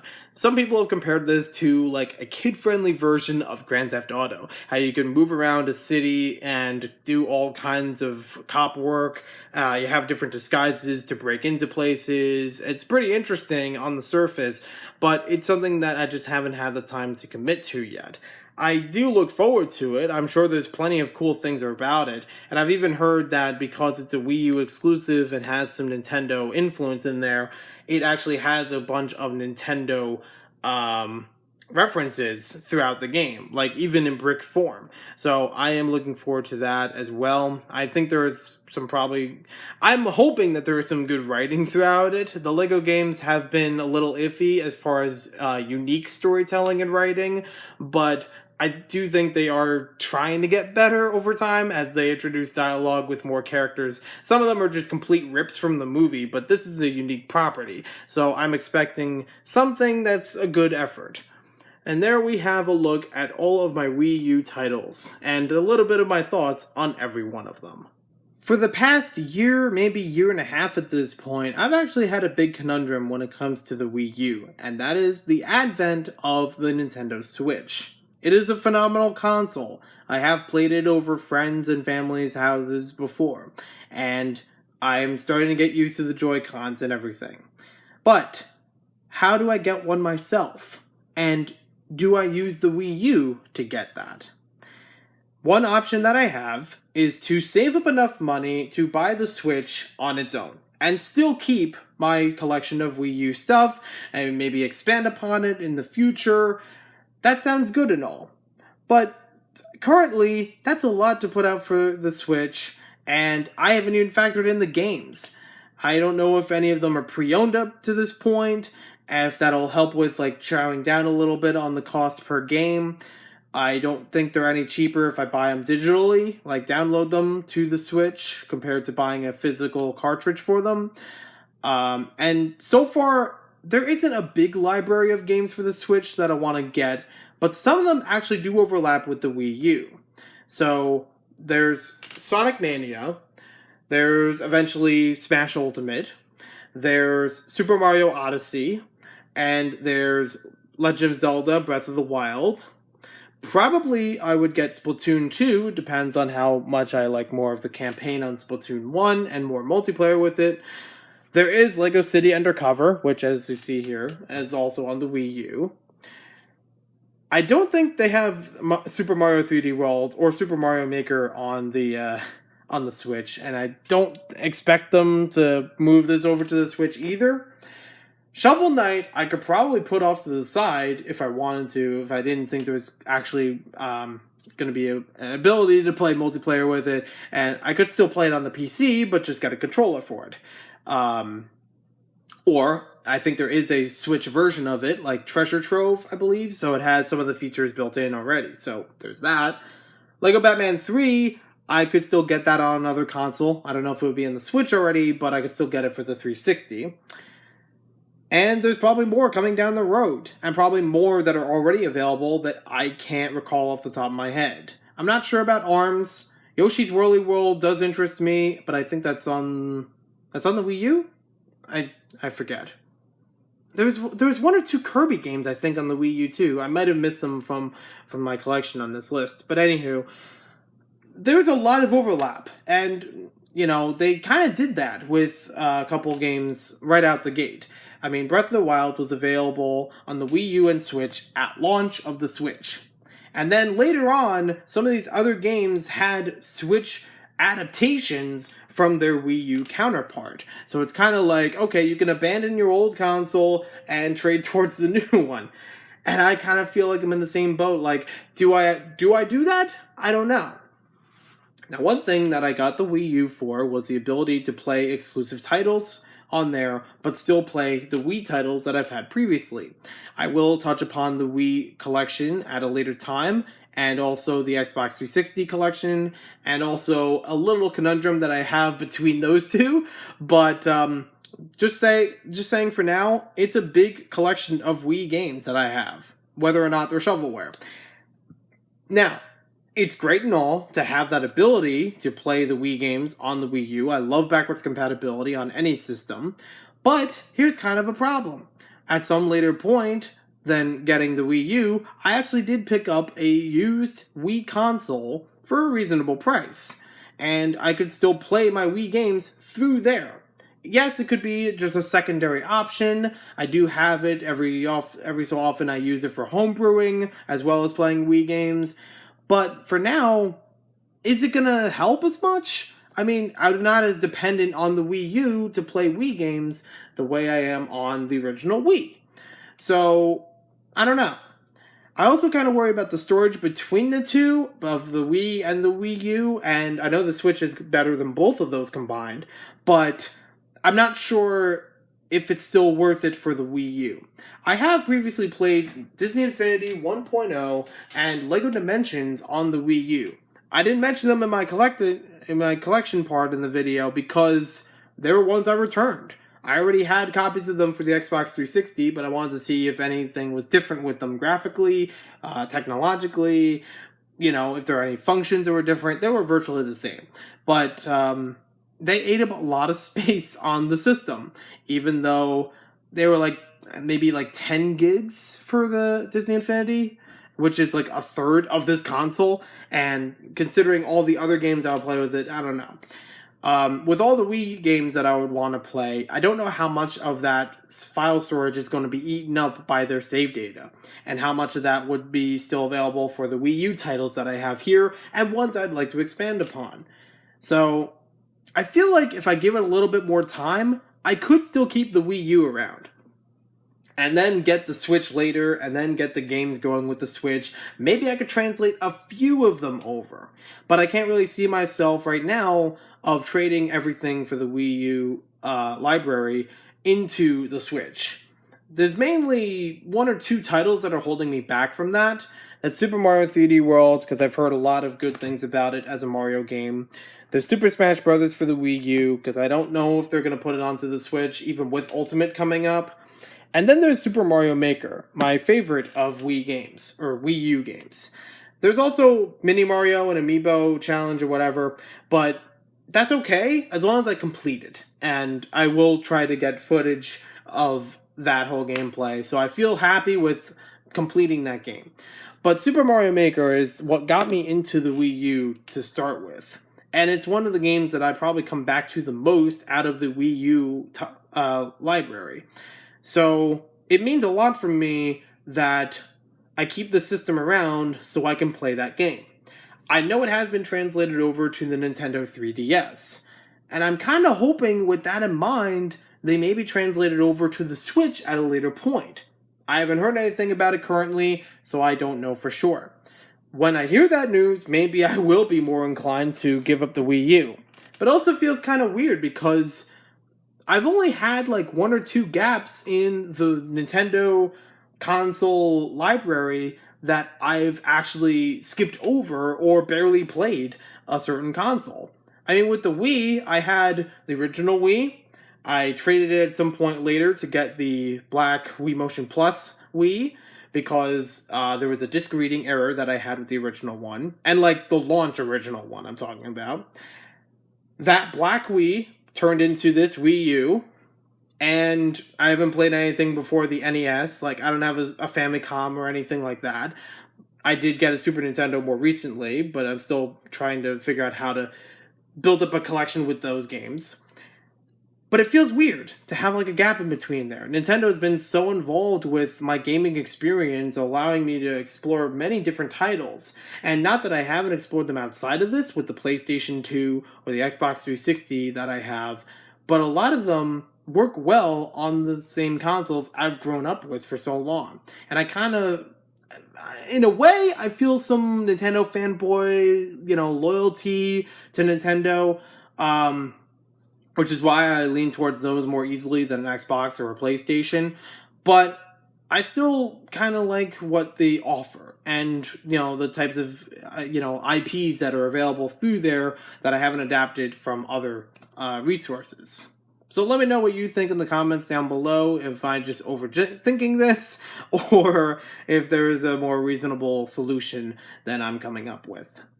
So thank you for watching this video. Hope you guys enjoyed it. Let me know in the comments below what are some of your favorite Nintendo Wii U games. Maybe you can help me weigh in on how I can move from the Wii U into the Switch, because it is a dicey thing right now, but it is something that I am still trying to do at some point. Also, let me know if you have a favorite Amiibo or Amiibo feature in any of the games from the Nintendo 3DS to the Wii U, or maybe into the Switch, because they still use those as well. We'll see you next time with more video game videos, and look out for more Gamecube coming soon. Hello everybody, this is Maniac4Games, and I'm here today with a Super Nintendo Collect-A-Thon update. I did cover this system a while ago and some of the games and accessories I had for it, but this time I want to do a recap and introduce a few other things that I got along the way. To recap about this, I got the Super Nintendo used just like this around 2015 or 2016 for $20 at a Goodwill. It literally had nothing else with it. It was just the box system. It didn't have any wires for hooking up to the TV. It didn't have a controller attached to it. No games included with it. At the same time, I also remember finding an N64, which did have those components, for another $10 or so. It was $30. But I was still curious about this one. I already had an N64, and I never really tried the Super Nintendo on my own. I knew of a few friends that had it, and it was a generation of games that I've never really played on my own until this point. So I thought I would give this one a try, instead of going through various virtual consoles and didn't know exactly what I was going to look for, and wanted to try it out with the original system. After some digging, I went to a video game store or two, was able to get a third-party controller that was very similar to the Dogbone controller included with this, and I was able to get the appropriate wires to plug it into the TV. None of those are shown because they're sitting with the TV right now so they don't get lost. But at some time later, I needed to get some games, right? And I knew of a couple of them that were legendary for the Super Nintendo and across gaming in general. But one of them I never really tried was Super Mario All-Stars, and another one I've heard a lot of good things about was Super Mario World. So it comes to my surprise, I find it in another video game store, a bundle of both of those. It was about $50 or $60 when I picked it up. It seems like a better value than just getting Super Mario All-Stars without the Super Mario World game. This would allow me to play some versions of Super Mario Bros. That I haven't played before, or in different palettes. It also allowed me to introduce myself to the Super Mario Bros. 2, the Lost Levels, as we know them here. And, yeah. Nicely done for the cartridge. I have been able to test this thing out, and it sits with the system most of the time, ready to play. Now, for a while, this was the only game I had available for it. And why not? It had 4 or 5 games packed with it. So, what reason did I have, unless I found more cartridges of different, unique games, in order to switch these out? So, sometime later, I was curious about a game called Mario Paint, especially after playing Super Mario Maker and being infatuated with how you can design your own things in that game. Learning about Mario Paint was something I wanted to try for myself a little bit more. So not only did I get the Mario Paint cartridge itself, which I can now swap out with my All-Stars of Mario World cartridge, I also got the Nintendo Mousepad. And what's a mousepad without a Nintendo or Super Nintendo mouse? So this would allow me to actually use the game properly. This is the branded version of it. I know sometimes in video game stores they might package them separately or with a third-party optical mouse. I will say, it really does take me back having the little ball underneath the mouse, because it does catch up every once in a while, but it is still something that I've been able to play around with and have some fun. I got that over the past year, and I thought, well, there's got to be a few more things out there that I can try. So, what better way to do that than the Super Nintendo Classic System? So I now have a Classic System with another controller, so I have it capable of playing two-player games. And this one was already out of box, again in a video game store, same place I got the Mario Paint bundle. This was about $70. It's about the same price as it, retailed for. It just didn't have the package, but it still had all the components in working order. It did have the hookup cables. I just, again, have those with my system, with the TV. I am happy to have this, and it's kind of harder now that I have this with a whole library of games. Like, Earthbound, at minimum, was a reason for me to get this, because getting a cartridge version of it would have been very difficult and very expensive. It's a lot of commitment for a game that I vaguely know outside of Super Smash Bros. But having it here with a whole bunch of other games, F-Zero, you have a bunch of the Super Mario games in it as well. A Link to the Past, I believe, is on there. Dozens and dozens of games that people enjoy all over the place. Even a few RPGs, so at least it'll get me introduced to some things that I haven't been, interested in before. But hey, that helps. With a bundle like this, you can't go wrong. So with that, it's kind of hard for me to continue with the cartridge collection of Super Nintendo games, unless I know that it was only available on the cartridge and not on the Classic. Because this thing has so many as it is, what reason do I have to keep growing this part? I mean, Mario Paint, yeah, it's not really going to be available on there. And, again, I'm not really sure how it's going to go. I still have to play around with these games. Super Metroid, it's another one I've really been enjoying on here. Mega Man X, I've also enjoyed on there. And I think Mega Man X I might also have on the Gamecube with one of the Legacy collections. Anywho, it's a great era of gaming that I'm happy to introduce myself into over the past couple of years. There's still tidbits I'm still learning about each of the games. Hi, Scooby. And a few more things that I'm gonna keep my eyes out for. I know that there's a lot of legendary games from this time. Super Mario RPG, The Legend of Seven Stars, I believe is also on here, and many people regard that as one of the greatest Mario-related games. So, it's nice to get acquainted with those and branch out from more than what I've already known. Thank you for watching this video. Hope you guys enjoyed it. Hopefully we'll see more updates about the Super Nintendo in the near future. We'll see you next time with more gaming videos.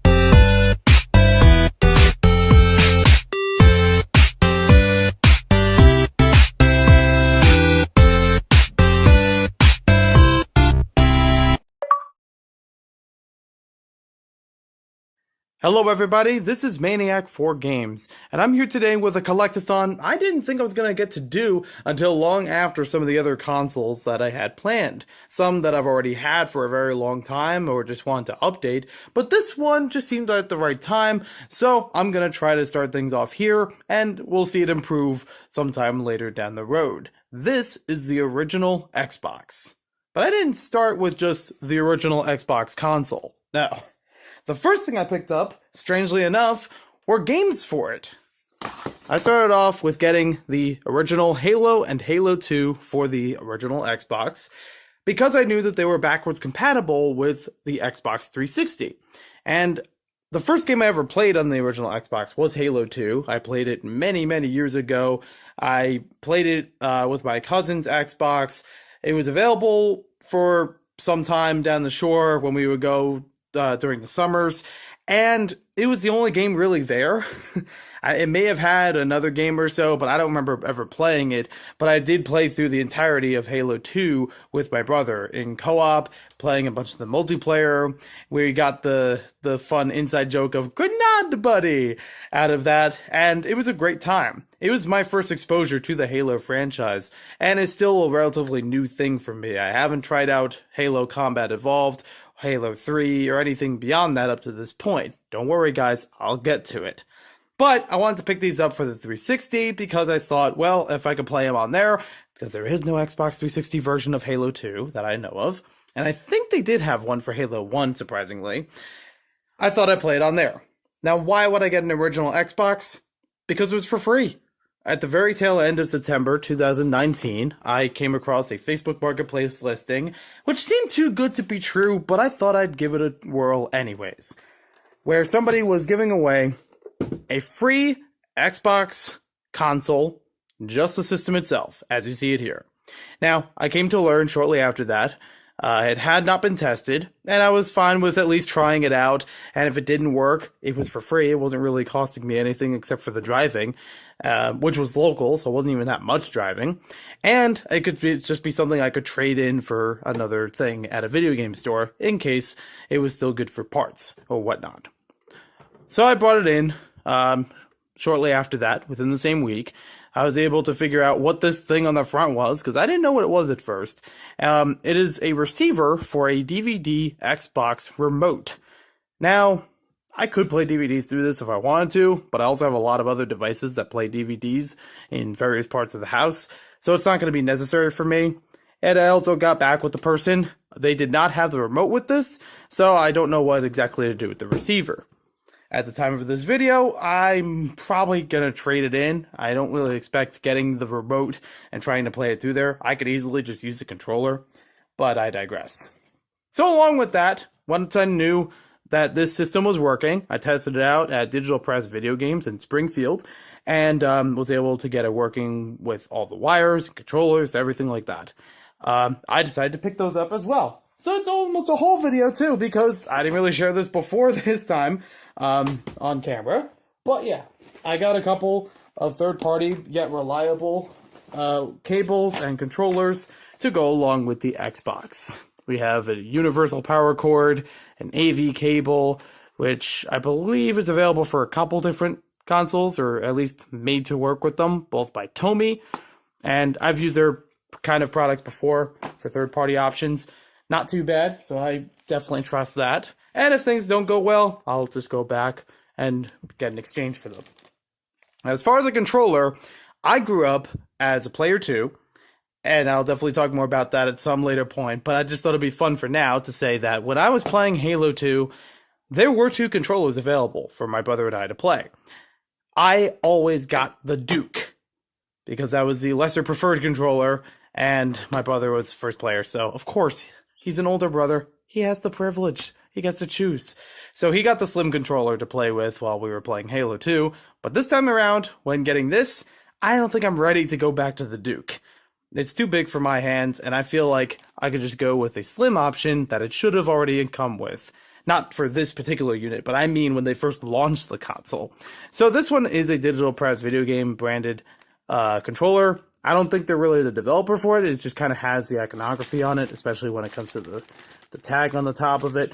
But it's something to start things out, test out the games, play it for a bit, and experience it. If I wanted to move up to an authentic controller, I'll do that sometime later. Now, what games did I get? Well, there's a couple of them I already had in mind because in my long journey of trying to collect every LEGO video game ever, there are several titles on the Xbox. And at least at the time of recording this video, I only found two of them available LEGO Star Wars the video game, Platinum Hits Edition, and LEGO Star Wars 2 the original trilogy. And you guys know, I'm crazy enough to try to collect every port and edition of a game, so I will be looking for the original of LEGO Star Wars the video game and the Platinum version of LEGO Star Wars 2. I think there's even a third copy of this floating around. There's also Bionicle the game, which is available on the Xbox. I don't know if it had a Platinum status. I haven't really seen it, Googling it. There's also LEGO Drone Racers. Often, Bionicle and Drone Racers don't actually have the word LEGO with them in their title, so it's often categorized differently from the other LEGO games. But yeah, not too many on the Xbox, and I already have about half of them in one way or another. So that's a good start. I already mentioned before about having some of the Halo games, so that'll give me some more to play through and actually experience the first one, as many people did back in the day. And I get why it's a big franchise and why it was such a monumental thing back then, and still is important nowadays. But, you know, when you start off on the second one, of course it's going to be better because they've worked out things and made it more improved from the original. So I'm curious how the first one will do as well. The next game I picked up was Jaws Unleashed. And this one might be just an oddball. Why would I think about that? I watched the people of Continue, which are part of Normal Boots, and I know that when I went to New Jersey GamerCon 2019, when I saw them there at the Normal Boots panel, they mentioned that they really liked this game, and it was one of their more favorite episodes of Continue. So I watched the video shortly afterward, and it seems like a fun game. Even though they played the PlayStation version of it, I thought I'd give it a try on the Xbox. And not that I can't get the PlayStation version, I just didn't know if it was available in the store. So maybe it should be close to the same. I don't know if it's really going to be that different for controls or graphics or anything like that. But I'm looking forward to it nonetheless. And for the next thing I have in here, basically some demo discs. So these are two different kinds of demo discs. I might even have, I know, way back in the day, when I was starting to get the Xbox 360 stuff, I got from the library a demo disc that had specifically Voodoo Vince as a playable demo. I didn't really know what to do with it because I couldn't play it. You know, it wasn't something compatible with the Xbox 360. I don't know if I still have that, and if I do, at least now I can play it. But these demo discs, yeah, one of them is more of the Xbox magazine type with several games on it. It even says on the side, official Xbox magazine, February 2005. I had no preference as far as what was on these, but at least gives me something for a small price to try out other games I may have not known about, or just may want to, you know, experience a little bit before I go for the full title. I do remember the launch of the original Xbox back in the day, again, because it was down the shore in Seaside Heights, New Jersey, around the time that the Xbox was being launched. They had a large tent set up that was in the shape of the Xbox, if I remember correctly. You walk inside of it, they had a couple of booths, and they're playing different games on them. I remember one of those games being whacked. I remember especially seeing the artwork for the cover of the box on there. I'm not sure about any of the other ones on here, if they were featured. I know that there was one with a cat. I completely blanking out on it. Some kind of cat that travels through time. It had a really cool looking outfit for that age. That was also playable. I don't know if they're even good games, but they kind of sit in my memory, reminding me of the Xbox. So I guess maybe at some point I'll try those out or see how they do on the demos and go from there. So it's a small collection for right now, but at least gives me something to work with. Let me know in the comments below if you have some recommendations for Xbox titles, whether it's on the demo discs or not. And I'll be looking out for more of the LEGO games, at least to complete that for the Xbox library. Thank you for watching this video. Hope you guys enjoyed it, and we'll see you next time with more gaming videos.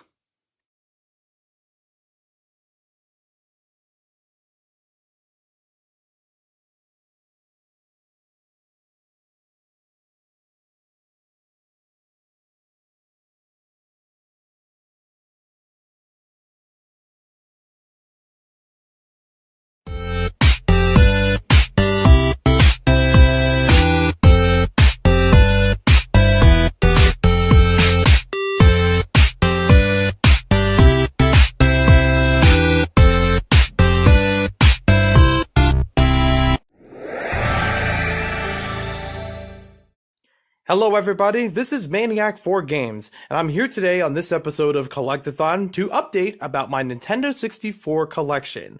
Now, I have shared about the system itself and the controllers in the past. There isn't really much of an update to that, and I can't recall if I shared about the memory card on one of those previous videos, but here it is, just in case I missed it before.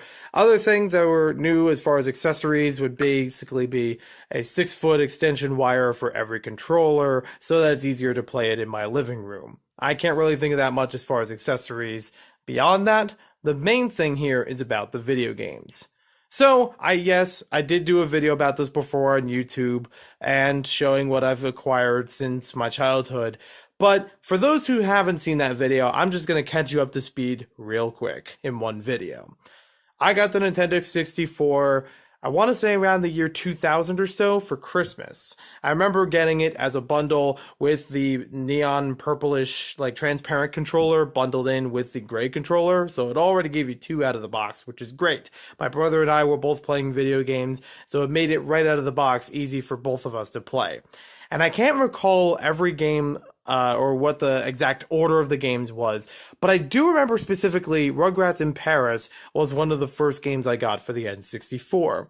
Shortly after that, either Christmas or birthday, I remember getting Legend of Zelda Majora's Mask with the strategy guide, so that was pretty cool. And unfortunately, I don't have the boxes for these anymore. I did have them for a very long time, but I only found them more recently, and then I found someone online who was trying to find the video game boxes, didn't even need the games with them. Made a great trade with those for a very expensive Lego set, so I'm happy with that. The boxes didn't mean too much to me for these games, so it was okay with letting them go. Unlike one that I'll talk about later in this video. So these were the 8 games that I had growing up. But there were still plenty of other games that I knew about thanks to my local library. You see, I was able to rent certain games for the NES and N64. I think they had Dreamcast, but I didn't own a Dreamcast. And you could rent them for about a week or 2 weeks at a time, and then, keep playing as much as you'd like.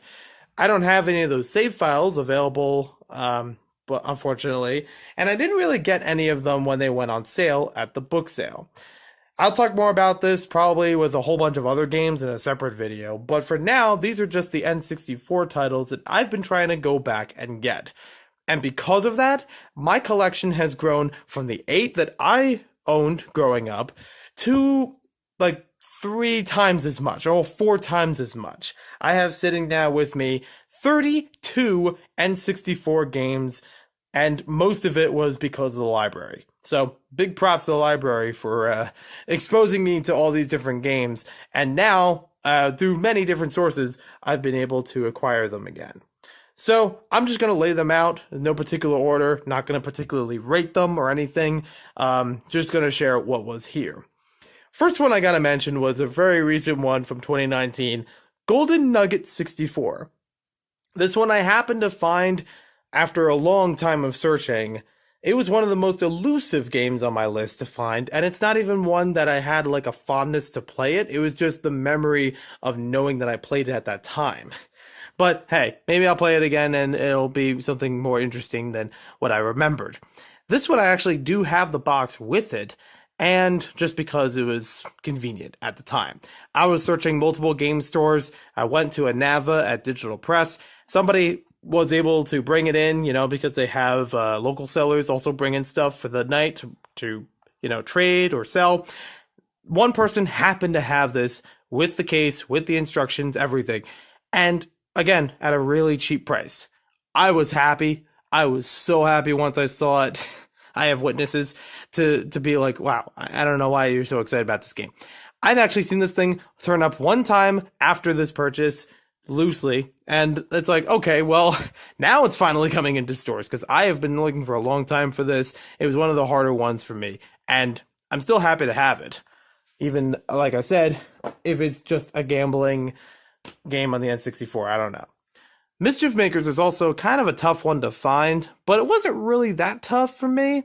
I mean, it just might have been a little more expensive, but it wasn't crazy or anything like that. I can't remember which gaming store exactly I got it from, but once I saw it, I knew I just had to grab it. Next up, we have Diddy Kong Racing, which unfortunately has seen some damage over time for the casing, but still plays just fine. I'm okay with some scratches here and there like that. I've definitely had games in worse condition, and it does give me a 10% off discount at the register. So nothing wrong with that as long as the game works, it's a-okay. Even my copies of games have a few scratches here and there.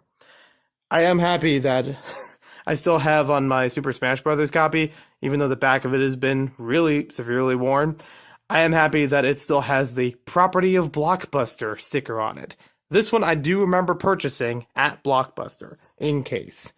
I don't think it was it might have just been a rental that they just sold at some point. I'm not entirely sure. F-Zero X has been a lot of fun when I grew up with it as a kid. I still love the soundtrack to this day.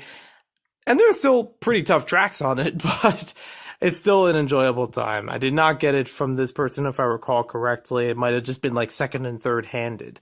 And you might also notice on some of these, I've actually added some labels onto the tops and onto the sides of them. Well, the container that I use for holding many of these games is just a standard shoebox. So it made sense for me to stick them in sideways like this. But if I ever had the time where I was able to fit them this way, I'd still have it like so. I just had to print out my own labels with it and attach them onto each of these. I don't have it for every single game in this collection, and there are still some I need to update, but at least you know that's there. We have a couple of baseball games that for a while, I couldn't figure out which was which. And after looking up some game footage and hearing some of the soundtracks, I was able to figure out, call me Junior. Call me Junior. That stuff sticks in your head. Even if I'm not much of a baseball fan for actually watching sports or playing that many sports games beyond the N64 itself. They do have some battered backs to them, but it's only on the back. It's no big deal. And like I said, a little extra off the top. Star Wars Shadows of the Empire. I only remember the first couple of levels. I remember it being kind of a difficult game early on. I think the second level was like a train level, which I thought was really exciting for something that wasn't available in the movies, or I don't recall seeing it at the time in the movies. I know they had that later on with the Solo movie, but I digress. It was kind of neat for the story element of it. I also did like how they used the Empire Strikes Back soundtrack in here. So, yeah, Empire Strikes Back is my favorite of all time of the Star Wars movies. So, can't go wrong with that. And maybe I'll get better at it. NBA Hang Time was another one I couldn't remember for a little bit. But once I figured out, oh, it's the one with the big head cheat. There you go. Now I know where to go from here, because that was how I was able to figure this out compared to NBA Jam or some of the other titles. And strangely, yeah, I actually have a bunch of sports games that I've learned through the N64, but I haven't really played sports games beyond that. I may have like a Madden 06 for GameCube later down the road, but that's about it. I'm not much of a sports guy, so why would I be a sports video game guy? Unless you count racing. You know, that might be another topic. World Wrestling Federation Warzone. I, again, couldn't really remember the title of it for a while, but once I figured out by the graphics of it, or the create your own wrestler function in it, it was easier to find this. Wasn't too bad. And wrestling games aren't really my thing either, that much outside of this, or even as a sport. Star Soldier Vanishing Earth was actually one I think I got it through eBay. But it was one that I really wanted. This was one from all these different games I've been trying to recollect that I really wanted to get. I remembered it very fondly, very clearly. I love the soundtrack to it. I've probably used it a couple times in videos on the channel, whether or not they're actually about the game. And yeah, it's still a fun thing to go through. I don't remember, though, if it had a co-op mode. I thought it did, but I could be wrong about that. It could be a Berenstain Bears situation for all I know. But yeah, a couple little tags along the sides of it. Maybe I'll wipe out the 435. That doesn't mean anything to me. But also doesn't bother me that it's there, so I don't know. What Tricks I surprisingly got at one point with the box and the instructions, and it was part of the games that I traded away the boxes in order to get a Lego monorail set. Yeah, it was that one. It was pretty epic. I'm still happy with having the game by itself as much as, you know, having any of the games by themselves. That still works. And it was still a fascinating idea. It's still one I actually want to try again because I kind of like the concept of it. It's a Tetris-like game where you're trying to make a landscape that can sustain water. So that way, it has just enough to balance out the water. It's not leaking through. It's not going over things. And it judges your score based off of that. It's a very interesting game. And it's multiplayer, if I remember correctly. Yoshi's Story was a little more difficult to find compared to most of these, but I was happy to find it finally. I did actually have it on the Wii Virtual Console, and then my first Wii kind of, beefed out. It didn't read any discs anymore. I didn't realize that the Virtual Console games were only locked to each system, so I had to go buy it again at some later time, but then I thought, well, might as well just play it on the original. It might be a better option. I may actually do that also with Mario Kart 64. That one I have a Virtual Console release or so, but it would be fun to play with the original controllers as well. And Super Mario 64 is another one that might also be in that realm. It's not hard to find either of those. They are a little more valued and a little more expensive than most N64 games, obviously, but I'm still dabbling if I want to actually do that, or just stick with the downloaded copies I already have.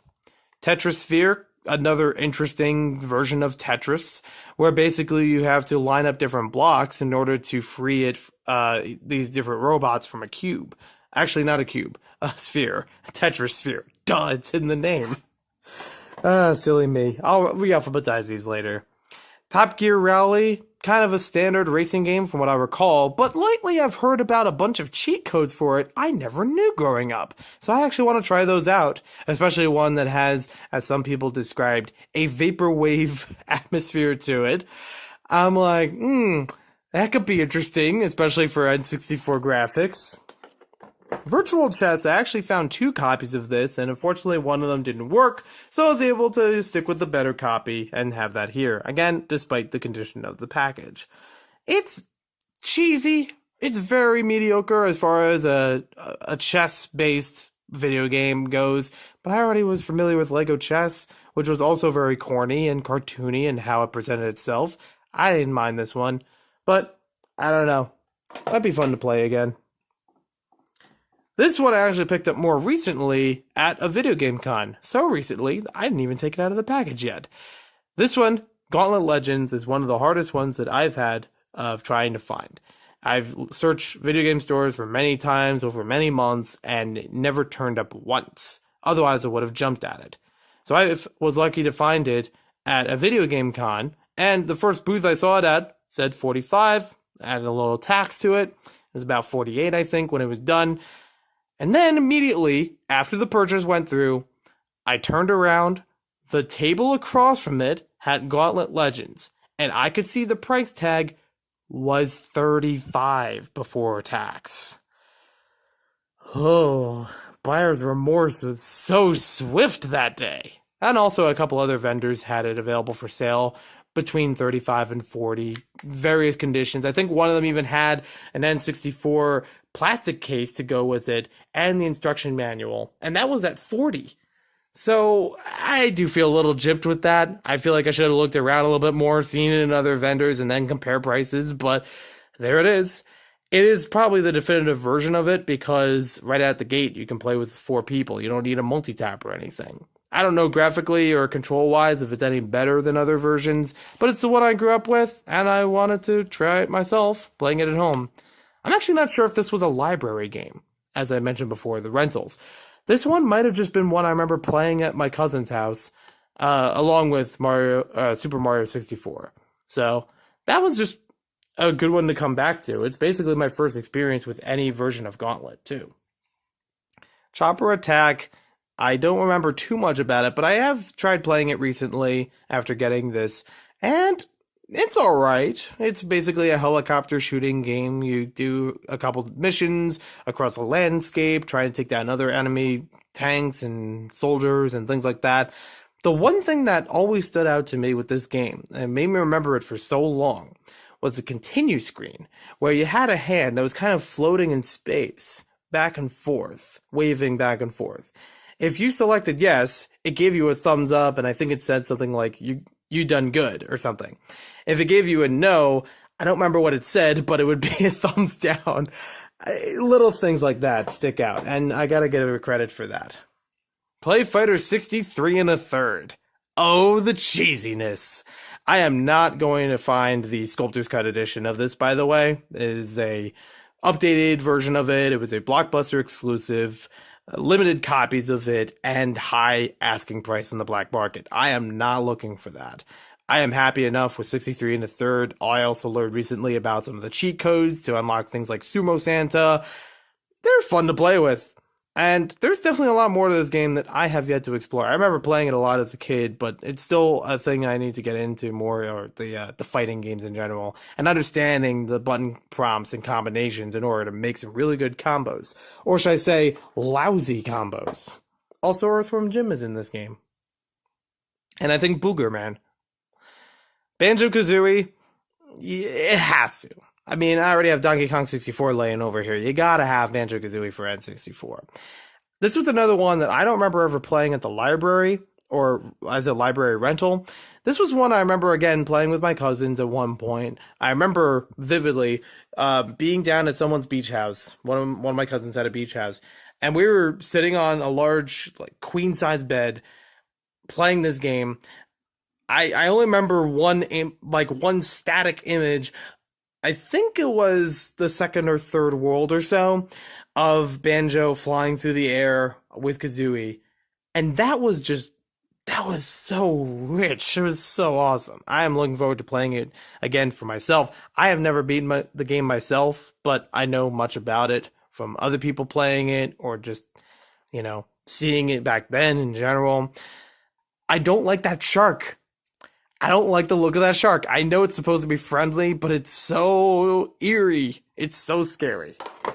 Almost constitutes as a Halloween thing because it's so creepy coming out of the pipe, and that's the first thing you see is this large, bulgy-eyed shark made of metal. Ugh. And that's not even talking about the polygonal graphics either. Beetle Adventure Racing. Hands down, one of my favorite guilty pleasure titles on the N64. It's not necessarily a great game compared to, especially we just jumped from Banjo-Kazooie to this, but it's so much fun. I never get tired of this game, and I recommend it to people who haven't played it on the N64. Kevin, I know you know that I know things. I've talked to Kevin Engel about it.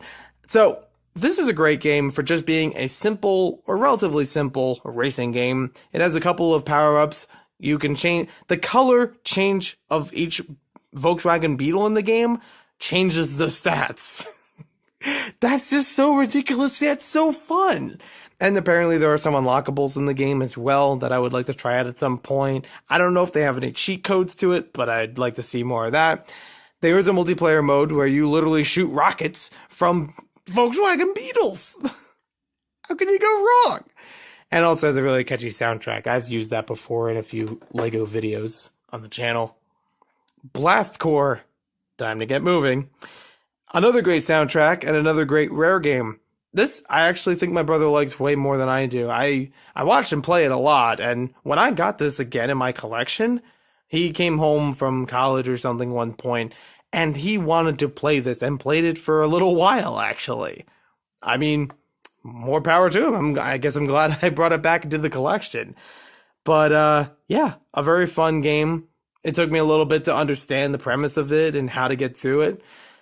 But it was a lot of fun to try it again myself. I played it with Sega and Kevin over the summer, and I kept getting stuck on one level because I didn't know which way the train was coming. It was a great time. And I definitely want to play it, more of it. International Superstar Soccer 64. I have no history with this game.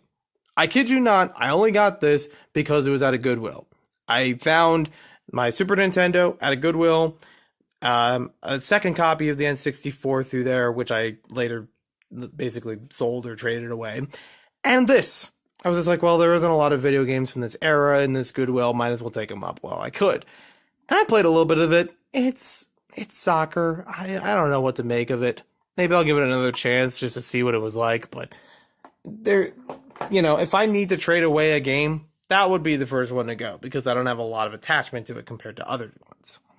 Lego Racers is the only Lego game on the N64. The only one.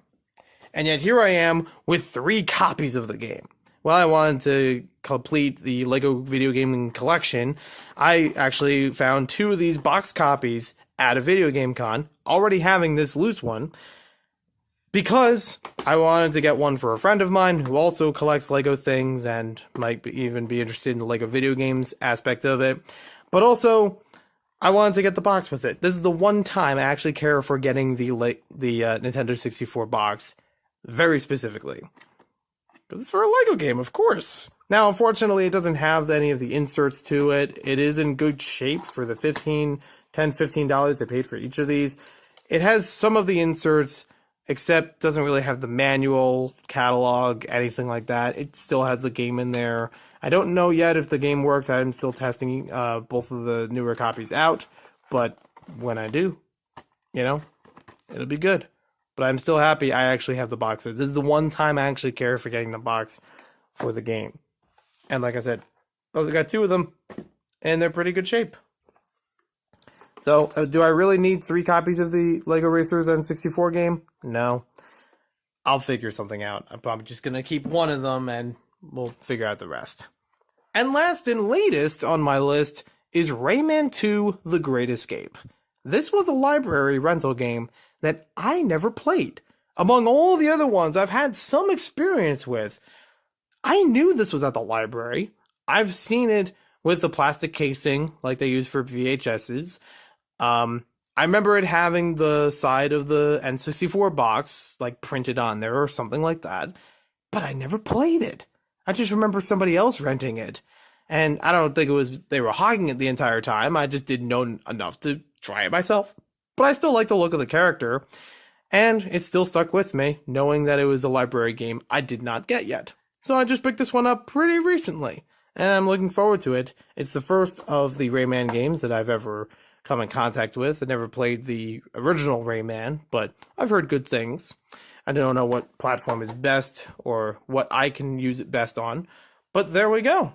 There are 32, half of 64, if I may add, 32 Nintendo 64 games that are now in my collection. I mean, a lot of these have been growing over time, as I mentioned earlier in the video. I did a separate video where you might have seen some of these games already show up for that, but I wanted to fill in everyone, keep it up to date, and give a little thoughts about it here and there.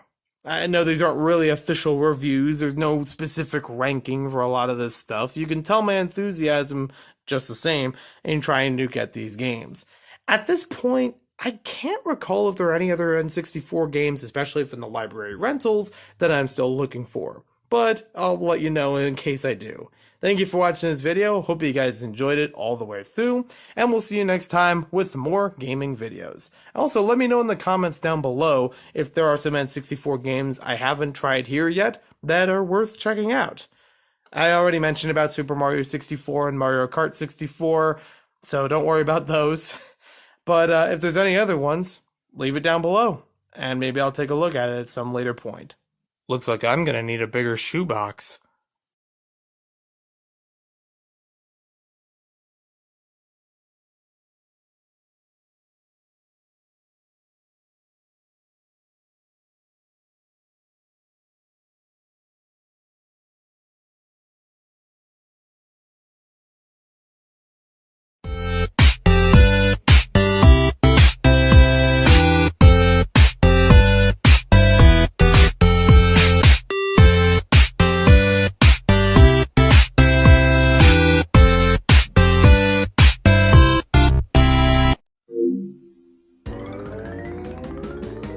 Hello everybody, this is Maniac4Games, and on this episode of Collect-A-Thon, I'd like to share about my recent addition to my video game collection, the PlayStation 4.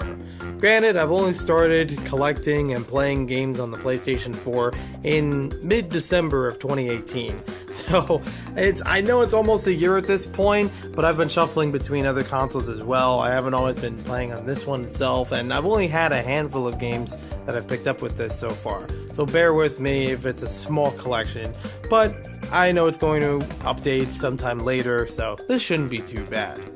So, in mid-December of 2018, I picked up this console from Facebook Marketplace, the 500 gig version, which had some use to it, a few scratches and dust here and there.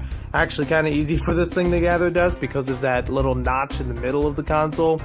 I can't imagine how people keep this thing clean for the Pro version where it has an extra layer on top of it. Kind of heavy too, from what I've been maneuvering it around. Just one big heavy slab of plastic and metal.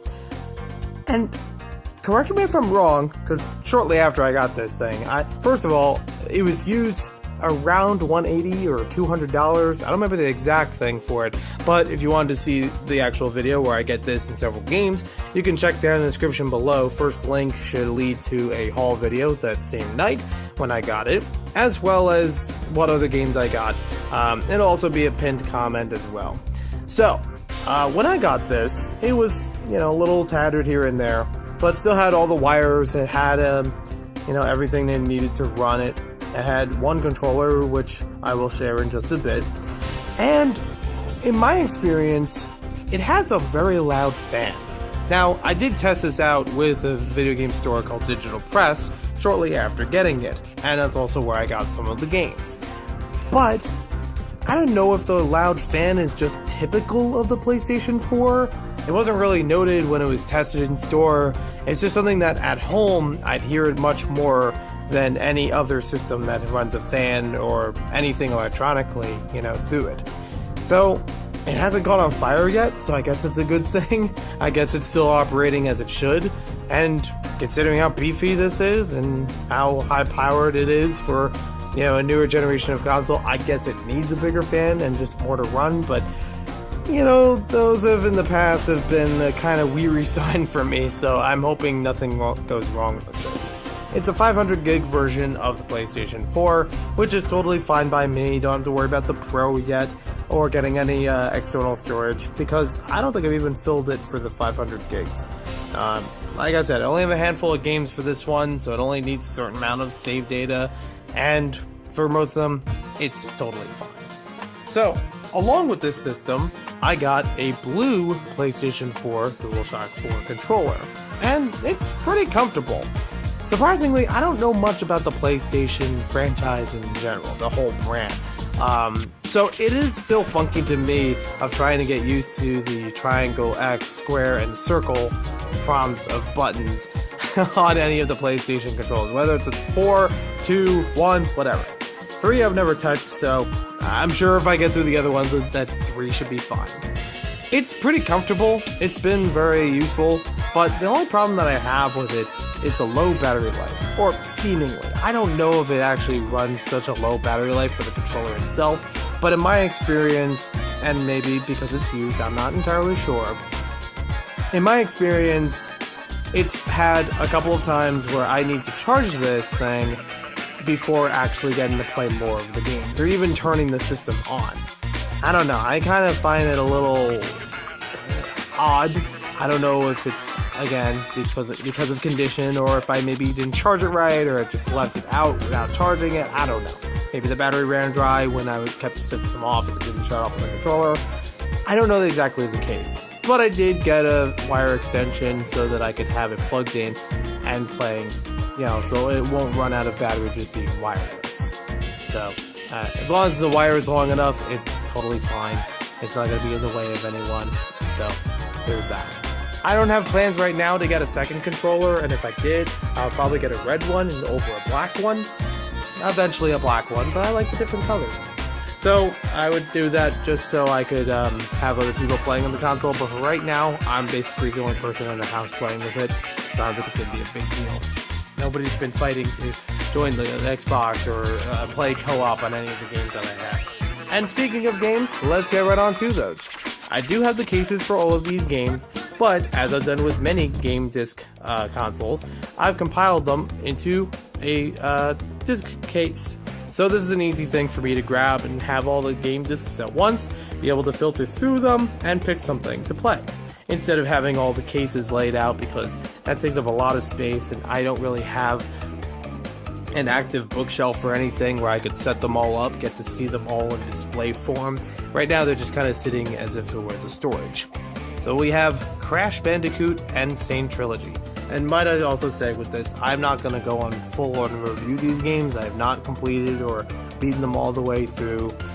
Just brief thoughts here and there. Just first impressions, if I may. Insane Trilogy is really convenient, as well as, you'll see later in the list, Spyro, the Reignited Trilogy. I never grew up with those mascots or with those franchises, like I said earlier about the PlayStation. So it's refreshing to see those games with a new coat of paint on them, and I think they have some new features from what I understand. They have been enjoyable so far as platformers, and I'm looking forward to playing all the way through on each of them. And I think I mentioned it before on Twitter. Crash for Smash, definitely. Just from what I've played so far, and without any nostalgia attached to it, Crash for Smash, definitely. Lego Movie 2 video game takes a little bit of a departure from the traditional style of Lego video games. Something I can't say as much for Ninjago over here. And it actually incorporates some things that I've noticed with Lego Worlds. So it has like a big hub and different things to build inside of it, and more to explore that are outside of the levels themselves. So I'll give it some credit for that. Also a kind of thing I've seen, I remember in Lego Marvel Superheroes, maybe one or two other games in between, but fascinating nonetheless. And might just take a while to get through some of the Lego games. They have a lot of unlockables. So there's that. Lego Ninjago, haven't really played too much of it to say anything fairly. Like I said, I think it is more level-based and traditional formula is traditional formula. Lego Marvel Superheroes 2, I have not played that one yet, so nothing to say here. DC Super Villains, I've played a little bit of it, and I know that they have a feature where you can make your own villain in it. I think it's even the first thing you do in the game, so hopefully that gets to be upgraded later on with different abilities. Kind of enjoyable playing from the villain side of it. After so many Batman games, I think it's better to play the villains part this time around. Which is funny because the first Lego Batman game, you get to play the villains part. I don't know. It gives you a little bit more to do, I guess. A little update, and voice acting, of course, like most of the Lego games nowadays. Yeah, there's that. I do also have the Steelbook version of this. I didn't get the Deluxe edition, but a friend of mine who has worked at a GameStop had a bunch of the Steelbooks separate from the discs. And I have technically the Steelbook for the Deluxe edition, but I don't have the rest of the Deluxe edition, so I'm sure I'll get that at some point later. Lego Incredibles, I played through a few levels at this point. I don't remember if it gives you the option to play the first Incredibles as well as the second one, because I know it starts off with the second one. And I'd like to play the original one. I mean, the last time I played an Incredibles game was on the Game Boy Advance, and I think it would be a lot more fun playing through it in Lego on the big screen of the console for release of it. I don't know exactly why there's a couple pages in between, and maybe I just didn't realize where the next page was. I don't know what happened there. But next up we have Lego Worlds. I've already started playing this on PC, and it definitely runs smoother on a PS4 because my PC has been PC for pretty crappy. Doesn't really run high power games like that so well. But yeah, it's been enjoyable playing it on Lego Worlds, unlocking different things with it. When they had Lego Movie 2 Happy Meal toys, they had unlockable stuff for Lego Worlds in there. So I was able to play with Ultra Caddy in this, which is pretty cool. I still need to get more into it. I don't know if there's really an online mode playing on other people's worlds or servers or anything like that, like Minecraft. But yeah, it's still giving me Minecraft vibes. That's not bad. Sonic Mania Plus is one of the most anticipated games I've had in years. And I looked through a lot of them, but they either just don't interest me or they really hype me up, and this was it. But I had to go with the Plus version, where it's basically the definitive version. You get more content with that, you get more modes to play, more characters in each of the levels. I love this game. For Sonic games, I haven't played a bunch of them in between because I knew that there was a great period and I tried to stay away from it. And this was great, true return to form. I've watched people play it. I was excited to play it myself.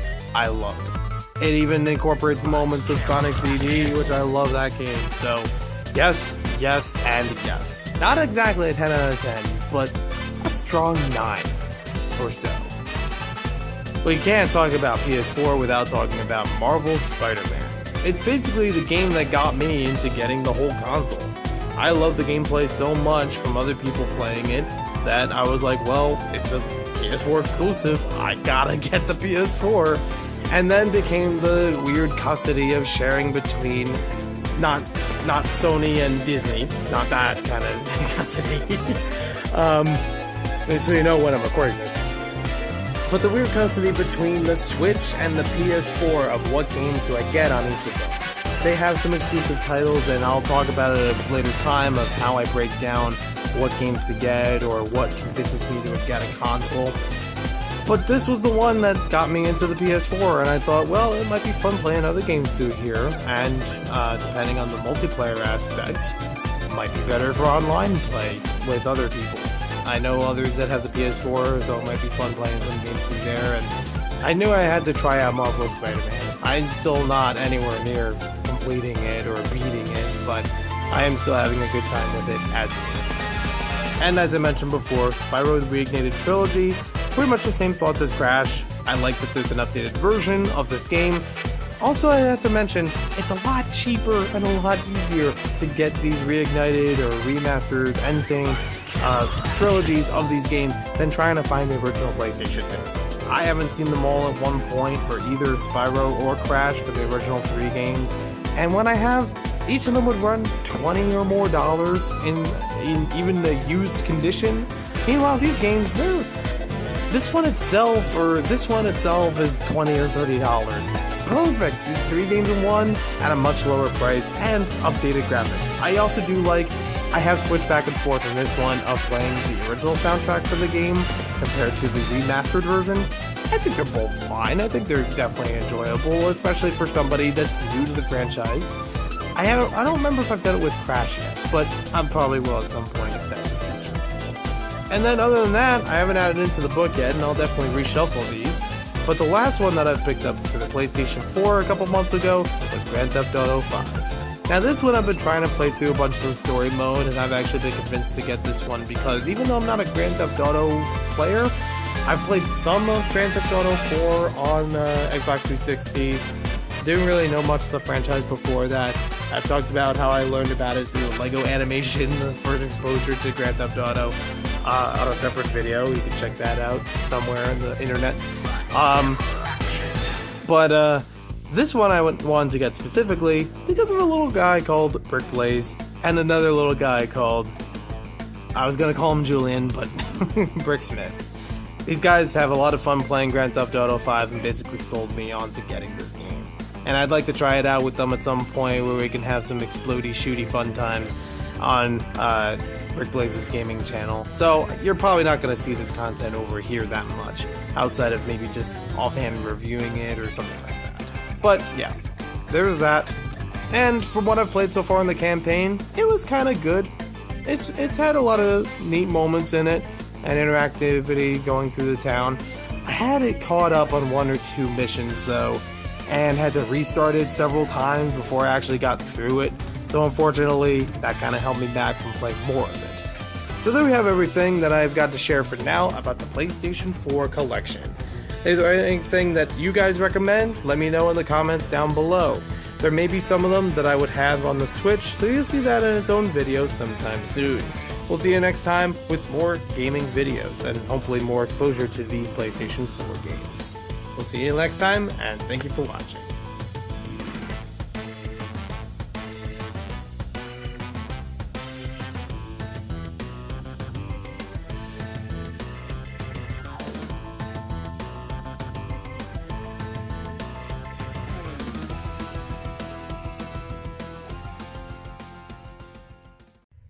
Hello everybody, this is Maniac4Bricks, also known as Joey, and I'm here with a Disney Infinity update, which I never thought I'd do, but I am doing here, April 14th, 2022.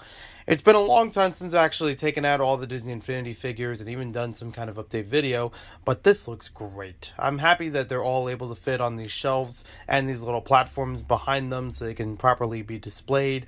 A little bit of maneuvering here and there, but I'm happy that this worked out better than I at first expected. For a long time, these were sitting in small plastic buckets that would be either in the closet or another room or something like that. When I moved, I was able to put some of the Marvel ones and Star Wars ones up on the top shelf, and then a couple of other things along the side, mostly the Nintendo Amiibo fit over there just enough.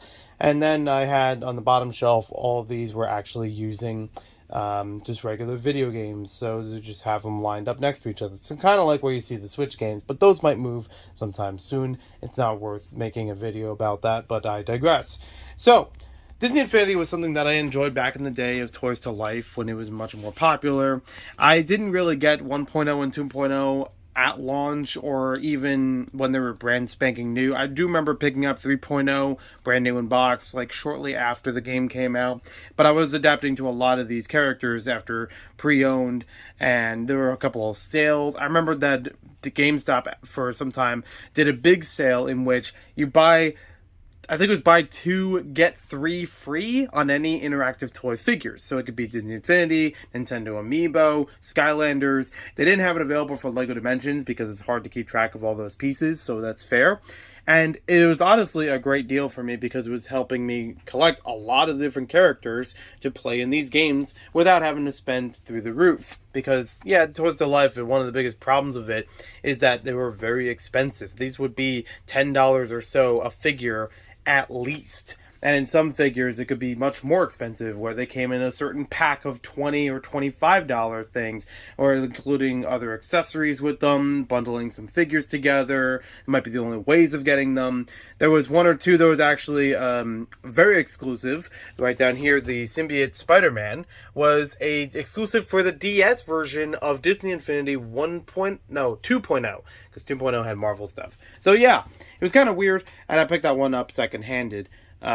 Which was perfectly fine, because I had seen the DS one in store in a GameStop one time, but I was like, I don't even have a DS at the time. I don't think I would even play it on the DS. So it's only just to get it for the figure, and it would have been, not worth the rest of it. So getting the figure on its own was perfectly fine. At the same time I got that, which was only a few months ago from Nostalgia Games and More up in Northern Jersey, I picked up Hulk, and I found out I already have a Hulk. Yeah, I have 2 of them. But oddly, that's happened with a couple of figures. I've had multiples of some of these just by accident. That I forgot that I already picked up a figure at one point, and then I wind up finding another one on sale or something, and I pick it up. But Thor was probably the only one that I intentionally, well, that and Vader kind of. Thor was probably the only one I intentionally got because I remember Kmart had the 1.0 box. No, 2.0. I got it confused again. The 2.0 box sealed was dirt cheap at a Kmart back in the day. And I decided to get it just to get the figures because I don't think I had Iron Man or Black Widow at that point. I only had Thor. So it gave me 2 Thors that I could play with, and I actually experimented with that. And yeah, you could use the same character in the game if you wanted to. So you could put 2 Darth Vaders in there if you wanted to, or 2 of anybody if you had 2 of the figures to put on the pads. And I got the pad right there too. The reason why I have 3 Vaders, yeah, there's one back there, and then you have the 2 up here. The only reason I have 3 Vaders is because I can't remember which one I have accidentally a duplicate, but the other one is the light effects version. There were a couple of Star Wars figures, especially ones that had lightsabers with them, like Yoda, Darth Maul, Vader, obviously. They came with a separate version called light effects. So when you would put these onto their respective toy pads, they would actually light up a little bit. That's literally the thing about it. And to be honest, I don't care enough about Disney Infinity figures to get multiples of those. I don't think it really does anything new for me to have one that has a light-up lightsaber while it's playing on the gamepad. It's just not really necessary to me, so I have to let these other ones out. Unfortunately, by nowadays, Toys to Life figures aren't really a hot item. They've very much declined over time, and finding these, is kind of cheap.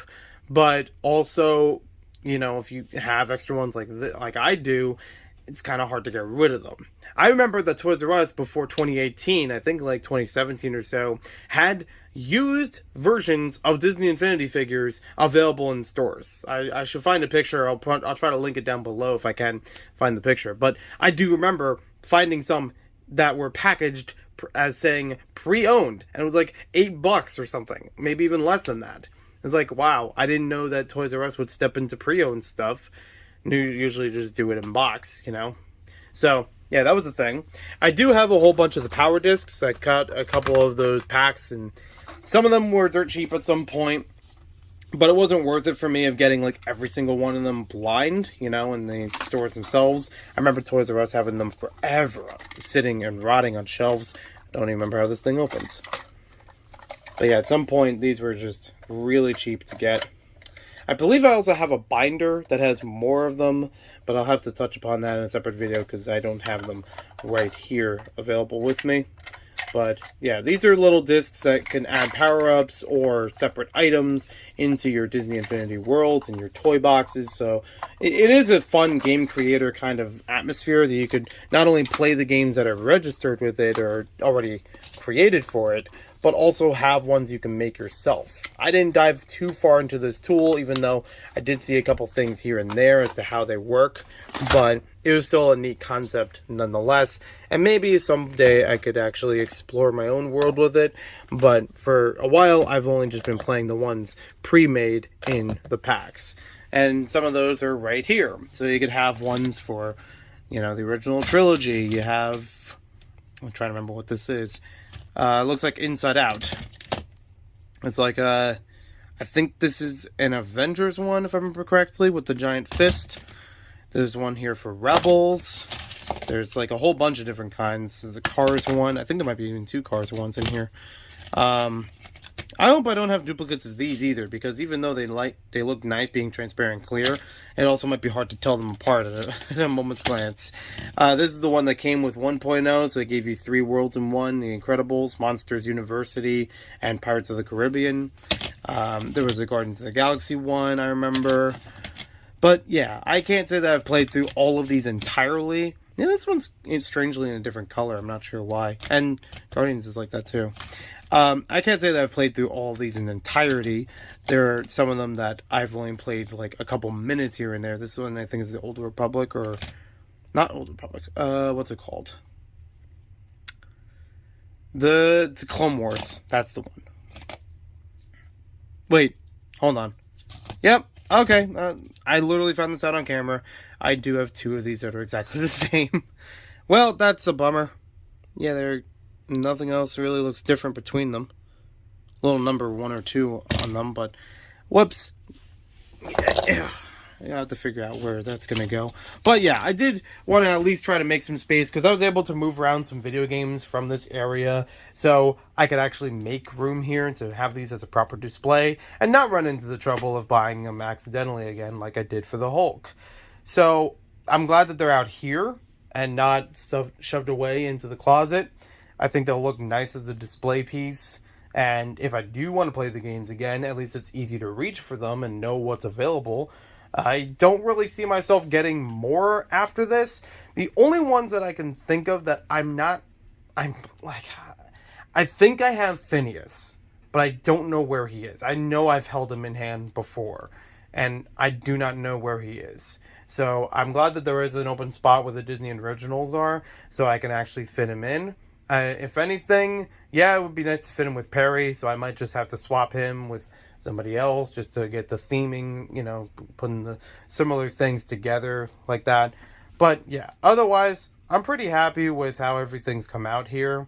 I'm also happy having a Black Symbiote Spider-Man just as a nice addition, since that was one I've already known for a long time, and just kind of, oh yeah, I just happened to find this, and it's not too expensive, so yeah, it'll be good to add in there. Yes, the Marvel ones kind of overlap on the shelf a bit. I did the best that I could with that area. I know I could move the Switch stuff around, and honestly, they're going to move anyways for other purposes, but I figure, I can't really bury them far back just with the spacing there. You can kind of see that with Sabine on the Star Wars shelf. But these are still fun. They still look great, even as display pieces, even outside of playing them from the games. I think they look really nice just for people who enjoy all those different Disney properties. I keep trying to think if there are other ones that back in the day I was looking for, and nothing's really coming to my mind. So let me know if there are some that I don't have here, if it's anything that's worth looking out for. I remember that the skill trees was kind of a slog when playing like the Marvel and the Star Wars ones. Like, I didn't even play that far into the Star Wars ones each because it took so much more to do in each of those games. It felt like Lego games have already been kind of long playing through levels. This felt like twice that, and that's kind of, a turnoff for me. But these are still great looking figures. They still have a bit of dust and need a little bit of cleanup here and there, but I'm still happy having them nonetheless. I'm happy to at least try to move the duplicates out of the way so I don't have to worry about them, and making this update video in general just so I know what's here and hopefully not have to run into an issue with that next time I find them out in the wild.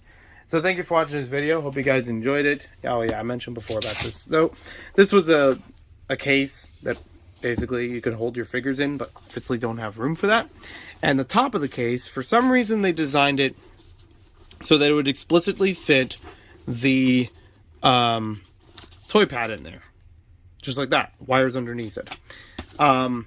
Sure.